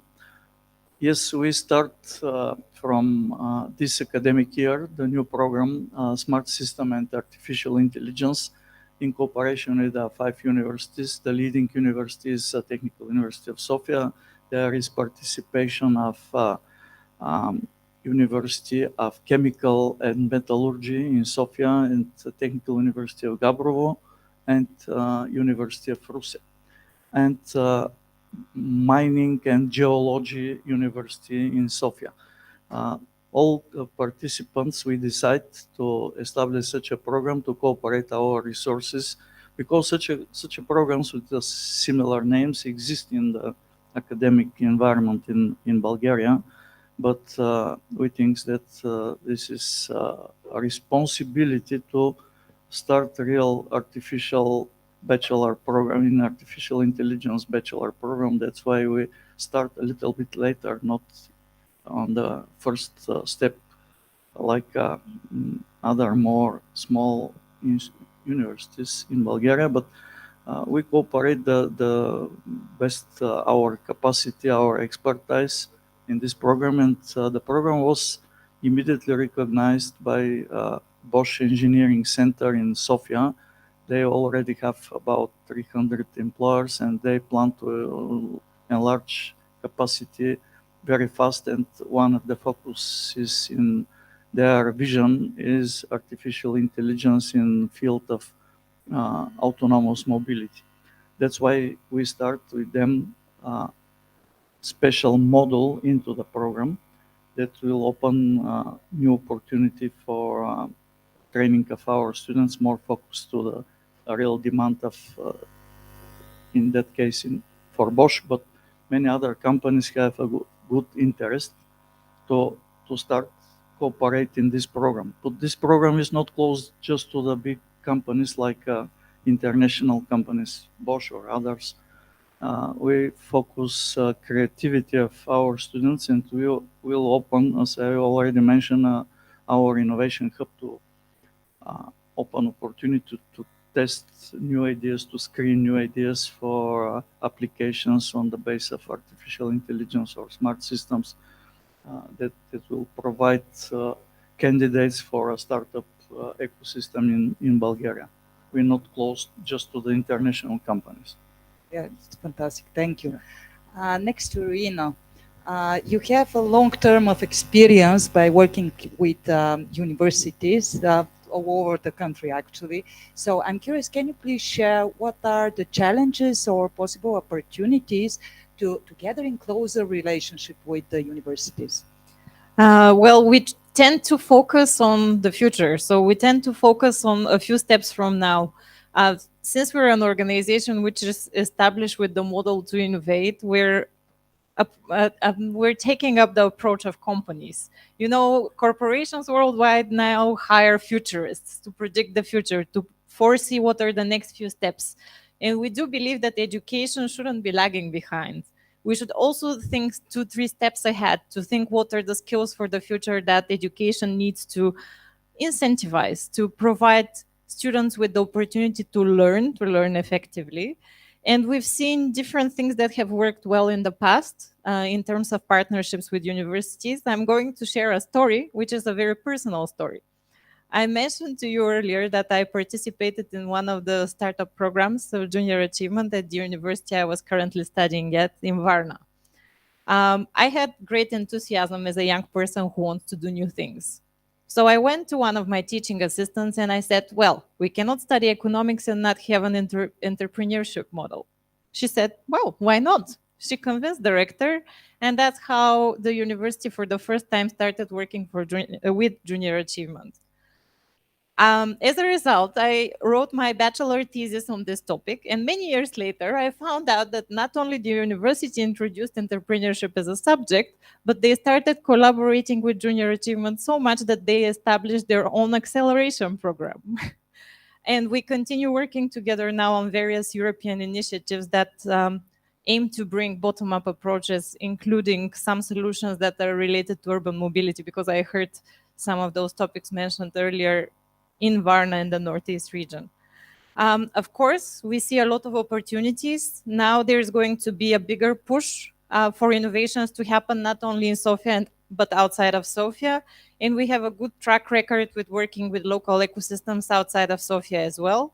And the other big opportunity that we see is that we're in the unique position to be a neutral player in a way and provide a platform for those cross-partner collaborations and really bridge this academia, universities representing academia, but not only high schools, because we have to start earlier to bridge institutions and funding mechanisms, but also corporations, because we're non-governmental and we don't have a particular vested business interest. So we see this as an opportunity to share our methodology, to share our experience and our network with universities that would like to partner with us. And now with the new tendency and the new initiative to bring innovation to universities and actually to push universities to become startup incubators, we see it as an opportunity for partnership, because someone mentioned you can't make a fish climb trees, but you can teach people how to fish instead of giving them fish readily. So we do believe in this approach. Great, thank you. Okay, going to Andy. Of course, I know I have some insights. And you have a lovely initiative for Bulgaria. I'm sure that from tomorrow everybody will know about this initiative. Of course, you will share about it, but also I'm curious, as a German citizen, person with fantastic business, very well development in Germany, why you choose Bulgaria and why actually you created such a project which is called For Bulgaria? Yeah, let's just simply use one word: because of frustration. The thing you most often don't understand while sitting in the power center of Bulgaria, that's Sofia, right, is there are other cities around and there's countryside, and whatever we talk about here, even funding, all the possibilities, never ends up on the countryside. It never ends up with the businesses. It never ends up with the people who are effectively interested in building a startup, for example. So a lot of potential is unused. But effectively, it's a frustration project. And if you just give me 1 second, I'll explain a bit about it. Effectively, it all started for the past 7 years involved in university education in Plovdiv. My daughter is just finished 1st grade. I was frustrated with the Bulgarian knowledge of the Bulgarian teacher. And I said, we have to do something about it. We have to do something logically in my space. There are a lot of initiatives ongoing on a regional level, but I want to stick to the digital level. So the project we're building currently, let's call it an initiative. It's not an NGO. It's not a governmental. It's a private, non-political organization with a single tagline, a hashtag we call it. So we have an initiative for Bulgaria, and this has given us the benefit that we can unite from universities to municipalities to the government. All the people here before are part of our initiative, to industry associations, to municipalities, under a single hashtag for Bulgaria. And I think we all can agree that whatever we do in this panel here, in the previous one, and in the next panels, that we do it for a purpose, right? So there are no political reasons why you don't like me and I don't like you. I'm non-political. Actually, right? I like you a lot. Yeah, I like you too, Kristina. No argue about it. So whatever we do it purpose-driven. And we don't do it for financial interest because there is no funding. And when you take the funding part out, then you start building trust. But our initiative effectively works from bottom up. We said we also need to lower the entry bar of digitalization to companies. That's why companies receive free products and they can actually test them out. That includes the personalization compartments like processes and stuff like that. Effectively, one of the big problems in Bulgaria is in smaller SMEs is the trust towards systems, right? And then there's this misinformation. Digitalization is I have a laptop, I'm digital, or digitalization is I can use Excel, I'm digital, right? You are not, or I have a website, I'm digital now. Well, you are not. Explaining this thing 5 times a week, I'm frustrated about it. We're also lacking the educational part, and the educational part effectively doesn't start with you guys. The educational part starts down at primary education and moves all the way up. So I'm a little bit skeptical. Well, I have to work with universities, obviously, but I'm a little bit skeptical when universities want to introduce fancy-pantsy digitalization and IT projects and education when you don't start at kindergarten level and even at the lowest parts, right? Modern kids now are much more digital than you think, right? But we don't guide them in the proper way, so you effectively receive the material to work with. And that's a project which is spanning over years, potentially. And whatever we do as private initiatives, and that includes you and you as well, and we do this for the next generations, and this is what we have to work for. But I could talk for the next 15 minutes or 20 or half an hour. Tomorrow So you have let a me- huge event on it, so I'm sure that people tomorrow can... we will kick off the Industry Association Digital. It was on my presentation. Unfortunately, the lower bar and the chairs hit it. We'll have about 50 organizations, representatives of 50 organization politics, municipalities at the event, and we'll officially kick it off. We'll potentially all sign a big paper which says for Bulgaria, this is the target of it. Our target is to digitalize Bulgaria from a bottom-up approach. We'll tour throughout Bulgaria, working with the municipalities to introduce the concept, and hopefully to have the local businesses, the municipalities interact. And we're also building a cooperation with universities, with practically everybody, because we're not political. We're not residing on a single on our way of doing things, right? If we agree that we're doing it for Bulgaria, we already have a concept which spans across all the organizations and lets us effectively work together, not against each other. Thank you. So, sorry. Okay. No, I sorry. could continue, It's a very Kristina, good but thing for Bulgaria, let's so- get in a discussion, Yeah, right? So you're the last in line. Okay, Desi, I'm curious because you actually is a very good example of how are the young people graduate school thinking and searching as a future being, which path to take on it. Coming next to this program, Elevate, I'm curious, what is the most interesting or useful thing that you learn for yourself? And second question, of course, is connected. Are you willing yourself to become an entrepreneur? Those are great questions. I want to begin actually to agree with Andreas that I think that we should start targeting students from as early as possible, whether it is kindergarten, primary school, middle school, it doesn't matter. Like, this should be topics that should be raised in education curriculums.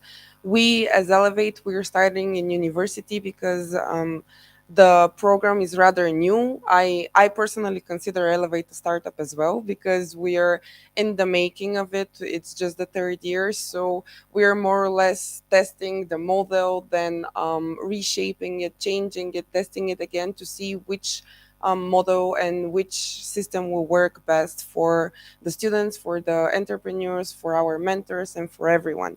So to answer your first question, I think that one of the most valuable things I've learned from the accelerator is actually that there is a lot of potential in Bulgaria, definitely a lot of potential, whether it is the participants who are part of the program, whether it is the mentors who are dedicating their time to the participants, whether it is all of the supporters and donors of the program who see the potential and who are donating their finances to help us actually reach our mission. I think that this is a great example of how when people come together, great things can happen. We are constantly just showered with so many things that are wrong that I think that we should start focusing on the things that are right. And programs as all of the one mentioned here and as our program are definitely one of the things that we should focus on, because those are great examples of how things can work and how things can be digitalized, how things can be revolutionized, and so on and so forth. When it comes to me personally, I mean, this is more of a personal thing, but I've never been a business person. I know I graduated from one of the most business oriented universities in Bulgaria, but I've never been a business person. Actually, before I joined Elevate, I was trying to stay as far away as possible from everything that had business or entrepreneurship in it. But actually, I joined the accelerator when I was a senior in the university. I was part of the organizing team then. And I actually saw, because of the great people I met, the mentors, the supporters, the people from 11 Ventures, the participants, and so on and so forth, this actually inspired me a lot to stop putting this like ban on myself to not go into that.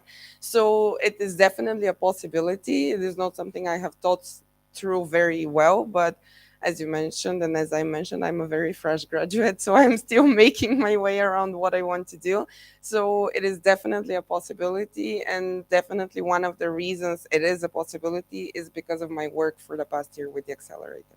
Great, thank you. Actually, a little bit later from 11 Venture, they will, of course, share. If they forgot, I will ask them and to remind what are the results and why they actually participate and decide to be part of such a program, because I believe that this is one of the very major thing to making not only a cooperation between business, academia, NGOs, but also venture funds are quite significant as a role, and financing is something that need to be part of this process. Okay, next to Mr. Mainetti again. France is a country which having a strong tradition when it comes to a scientific deep tech startups coming mostly from the university, so-called spin-offs. I'm curious, do you have some kind of a know-how that you can share with us, and what is actually the reason of this success? Just for example, a very small province with AI, several companies next to this small city actually produced together with local university over 15, if I don't mistake, startups, which spin-offs, which is actually amazing. So I'm curious, can you share with us? Okay, I think I do not have the response and the answer, and but it's true that there is this past year's big improvement between academic world and connections with economic world, and that it's a part of the success of that, and the construction of something which is not a university, which is not a company, but to allow some programs to develop by themselves. I think that's a part of the story, but even there is also the French Tech, which is the French startup organization, which is, there is a branch here in Bulgaria too, in Sofia. But I would like also to record that Francophonie is not France, and it says it's French, but not France, and we work with a lot of different situations in the world, several countries, and most of them do not have this story, and so we have to help them to implement this kind of structure. Yes. Do you have some interesting initiative that will bring up till the end of the year to share with our audience?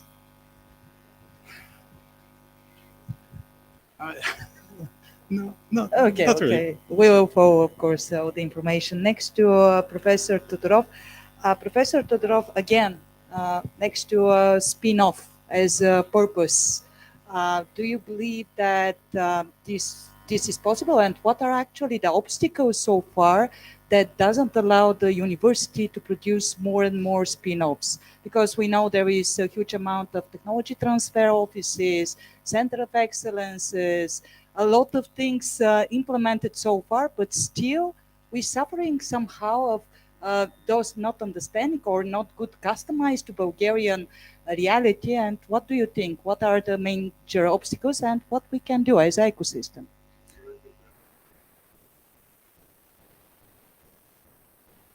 Okay, after Professor Todorov answering, we will bring out. I will explain briefly. In fact, we already have spin-offs, but not according to Bulgarian law definition. In our university, there is a few successful examples.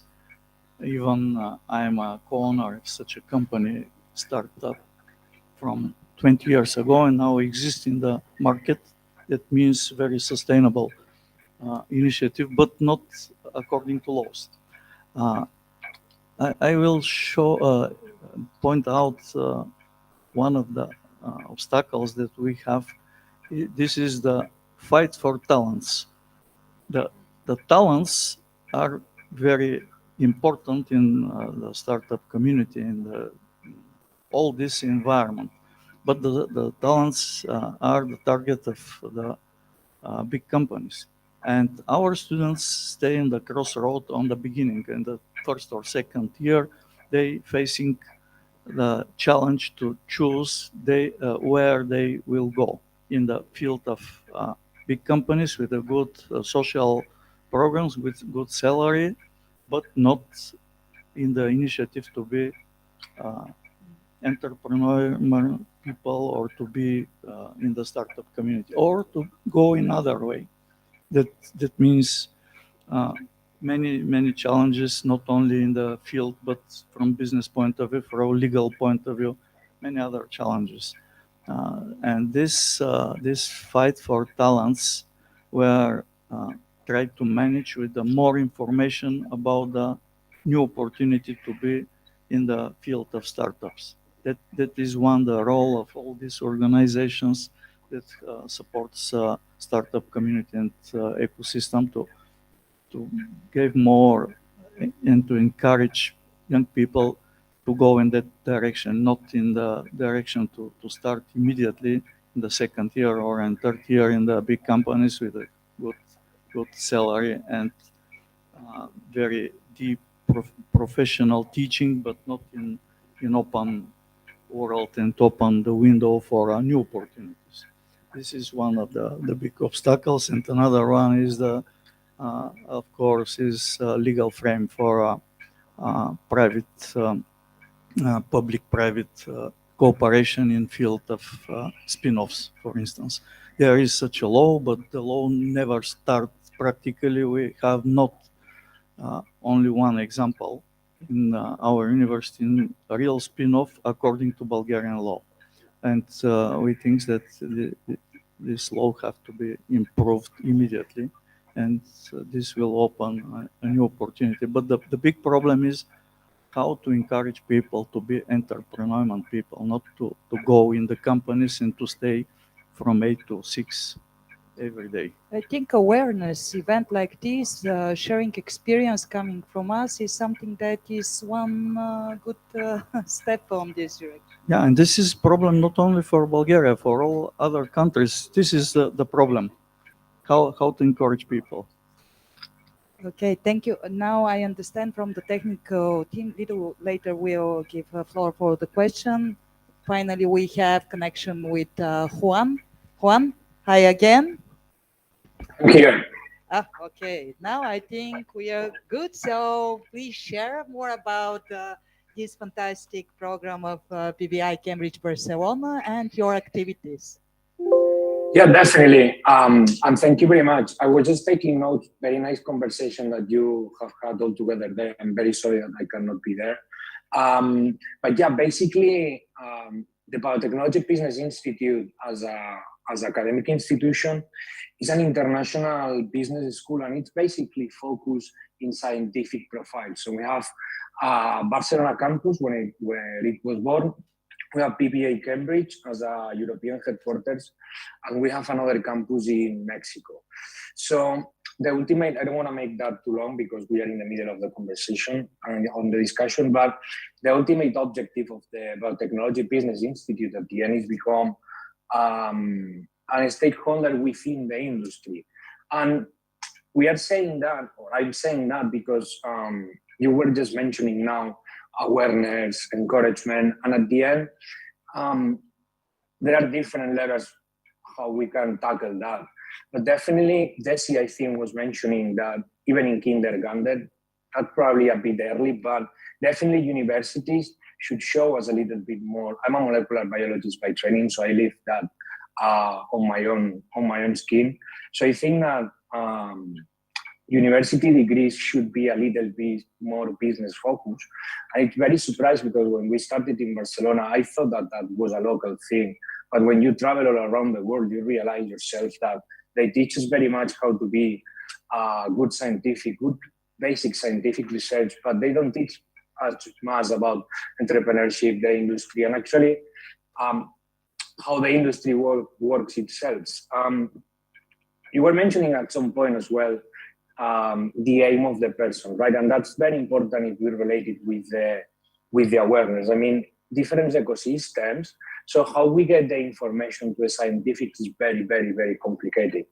And we need to understand that we will always have different type of profiles, the scientific profiles, ones that they really want to go to the laboratory, and the other ones that have clear that for a reason they don't like that much the laboratory. And then it's where we start with all the possibilities, right? And it's, as an academic institution and as the panel was saying, it's kind of our obligation to show them different pathways.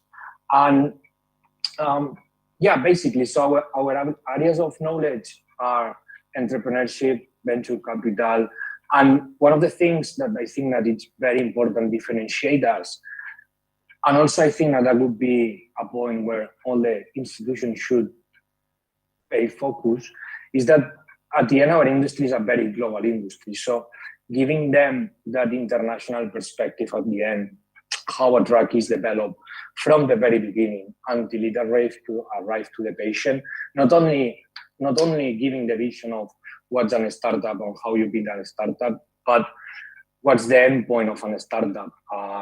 Our expertise is life sciences, so we do drug discovery, medtech, and digital health, but at the end, probably 80% is drug discovery, right? So what's the objective of a startup? And we cannot forget here the industry, global acquisitions, and how the M&A sector is increasing. In Europe, actually, I think that Europe is now the continent where we need to raise more awareness in that sense. That's basically it. I mean, I have a presentation. I will send that to the organizers, and if anyone wants it, happy to share. You can just find us in the web, Biotechnology Business Institute, and happy to answer or join the discussion with you, guys. Great. I have a question because actually your MBA program for biotech is the first in the world. I know that you achieve amazing results. Can you please share some inspirational results in order to showing that this is possible and probably to inspire some people to think of adoption of a similar model and of course the models that you use? I think it will be interesting. So yeah, thank you. I mean, we have been, next year will be 10 years, and we have been like developing and reviewing 70, 80 business plans over the last years. We have a model where even though we are a private institution, we work with universities, so international collaborations are very important. And our programs, so I think that Irina was mentioning that knowledge is very important, learning is very important, and again, having that overall perspective about the industry. So we basically run our programs. We start the program, all our students work with technology transfer offices. We have entrepreneurs that bring their own companies.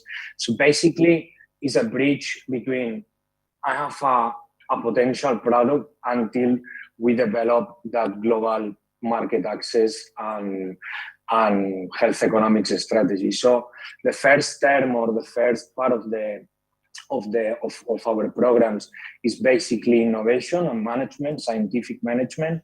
The second term of the programs is a startup, so that's pure financial business, raising capital, M&As, everything that licensing structures, everything that has to do with biotechs, because I mean, I like to make that point very clear.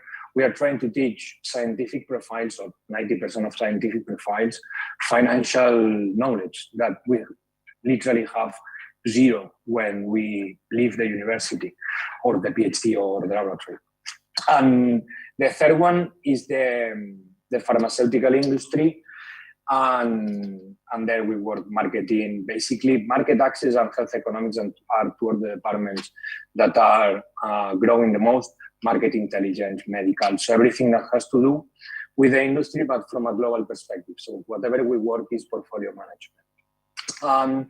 Yeah, in terms of success cases, our students are young and not that young, so depending the program that they are enrolling. Now we are seeing students that started very at the beginning with us. They are working all over the world in venture capital firms. They have their own startups. And in the industry as well. I mean, we have different type of profiles. I think that the biggest success case is that probably 98% of our students, 97 or 99, are definitely working where they want to work. They are happy to have understood the sector, and obviously we are all of our lives learning and growing and changing as the sector does. So as long as they are happy and working with us, we are happy. So I think that having students or candidates in the major companies, it's the biggest success for sure. Great. And we discussed during the time that actually a very successful model coming by implement this program next to the university, such as Barcelona, could be something that we can actually duplicate or finding the way for Bulgarian universities. So I think that we just opening this conversation, and I hope that soon we'll find a good cooperation with the Bulgarian university also next to this program, because it's showed the result as a very successful when it comes to spin-offs and when it comes to commercialization. Yeah. Okay. I want to again invite our speakers on the stage, because there is a question coming from Vladimir Tomov. Vladimir?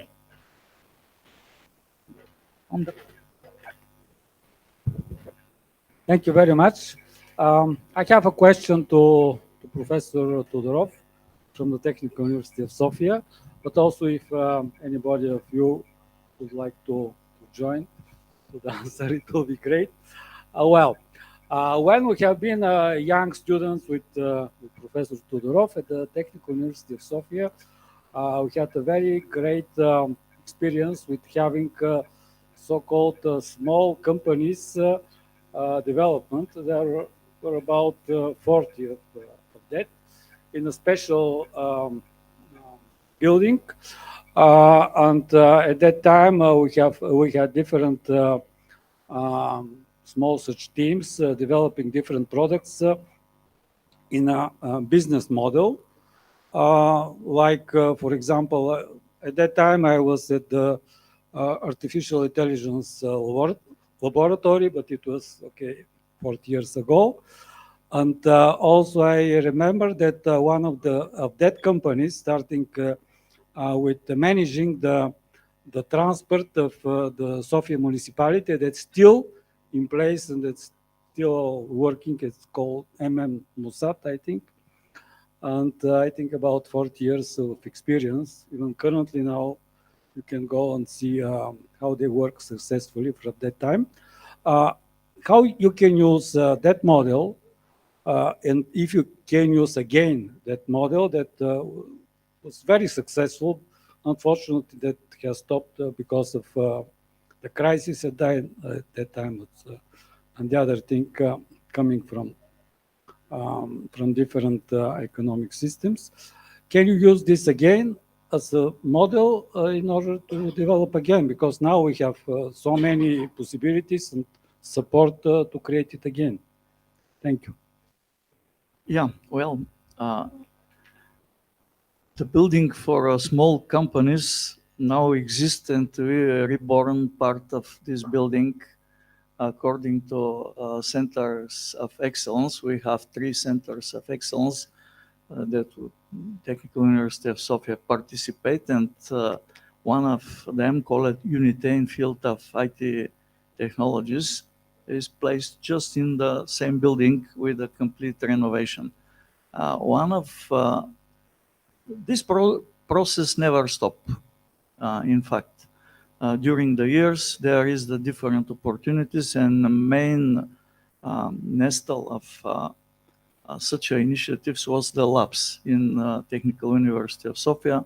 They never stopped too from the times before changes up to now. We have a R&D center in Technical University of Sofia that is practically realized inside the spin-off model, because the labs are independent from the Technical University of Sofia according to financing. They have to fund it themselves with real projects, and we have such a labs more than 10. And they was resistant against all changes during the years, and they support entrepreneurial feeling students to start something in that laboratories. Nowadays, last 5 years, we established 5 centers, 3 of excellence and another 2 in field of center of competence, and all these centers established the laboratories inside, and these laboratories are working with actively, very active with the students. And if the students have some ideas, some initiatives, we strongly support these initiatives. That means the process to select, to screen good ideas never stop in the university, but we change the legal forms and juridical aspects during the requirements of the laws in Bulgaria. But this practice never stopped. Right, thank you. And finally, I want to ask you, each of you, to very briefly to share advice for a young student who is searching opportunities for being entrepreneur during his studying. Okay? Starting with. Yeah, no, I actually, just before we went down, wanted to give an answer to Professor Todorov. Sure. Just simply for the reason you said, second, third year students leaving university, going into private enterprises, companies, and the drain of people, the drain of talent, right? Slowly, universities have to start understanding that education is a pure, dry fact. So in the private industry, we have to motivate people, and this motivation is lacking.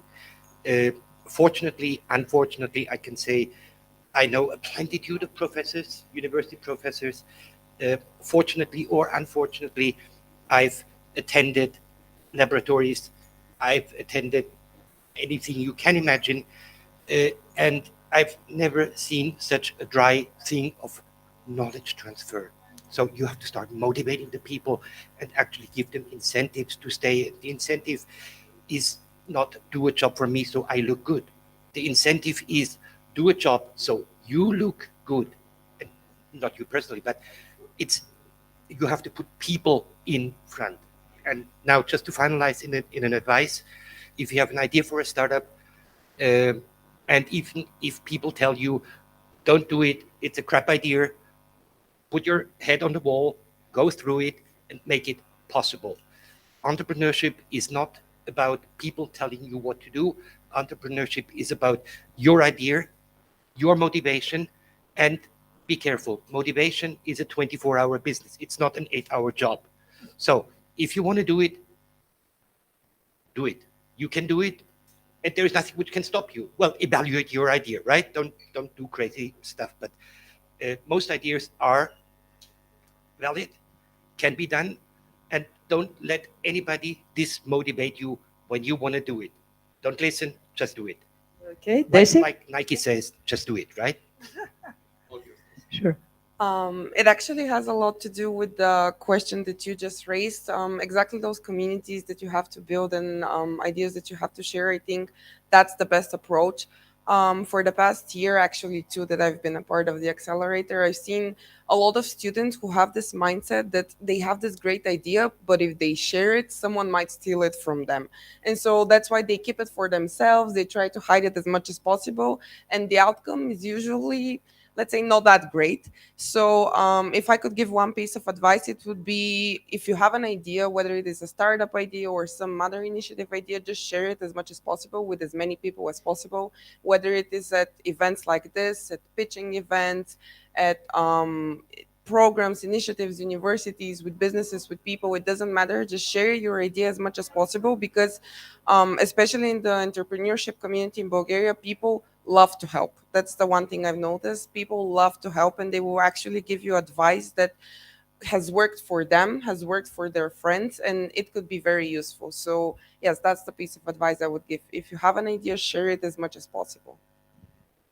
Okay, Irina? Sorry. Okay. I'll pick it intermediary. So people have to understand that you are the idea and the idea is you. Sharing it with somebody else, evaluating it, doesn't change the fact that it's your idea. So nobody can support your idea better than you can. So it doesn't matter whether you share it, pitch, or do whatever you do. And back to you, Irina.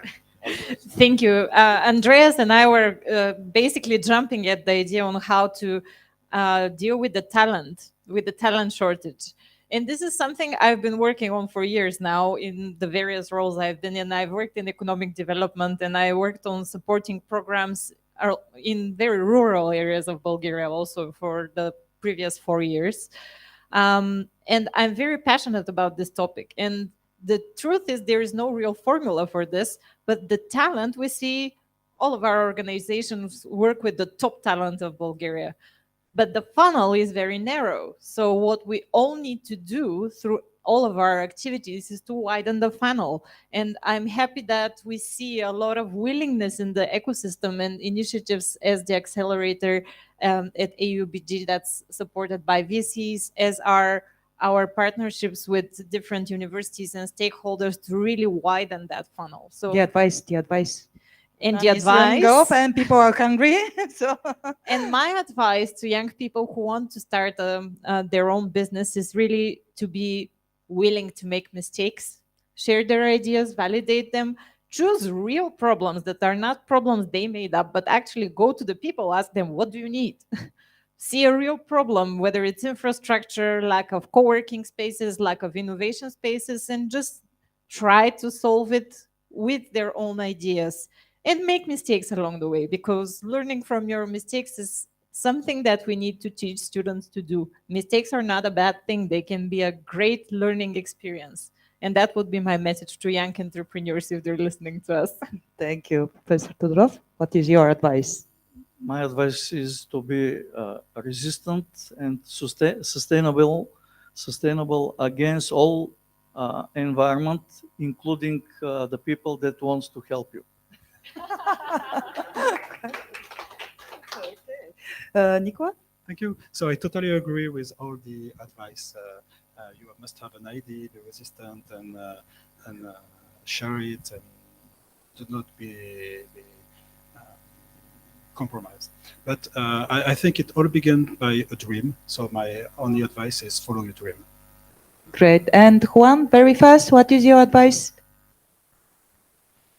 My advice, I mean, I totally agree 100% with the panel, and we all coincide in the same points. I mean, being an entrepreneur is a hard business, and I think that all the adjectives that they have been using, I mean, it's a 24-hour job. You need to share and network as much as you can, and I think that that's very important. Network in a close environment, so the ones that know you, and network professionally, because lots of people will give you advice. Be focused. If for any reason, I think that when you are starting a company, spending time in your IP so you can freely share your idea, that's important as well. And as I said, be patient and try to planificate as much as you can, because you cannot have 100% things under control, but well, as many contingencies you can have, or the risk assessment, less surprises you will have. Even though life will give you surprises, nevertheless, but at least having a good planification, it's important. And always add 2 or 3 more years to your expectation, because we all think that it's going to be in whatever time period, it's always going to be 2 or 3 more years. So yeah, agree with all the panel on that side. Thank you, thank you. And I can add, as Mariana Hamanova mentioned in the previous panel, and I will repeat. Of course, contact Bulgaria Innovation Forum. We are here, we are created for this. We are not official organization, we are a group of entrepreneurs, cluster managers, people entrepreneur, academia. We are all gathering together, having this dialogue and open conversation to support you, to bring out the best ideas on the market, and of course, being successful. Thank you. And now, Nadia will share with us what is next, but big applause for the lovely speakers. I hope that you enjoyed the session. Thank you, Kristina. Thank you for to all the speakers. And now we all welcome you to our lunch break.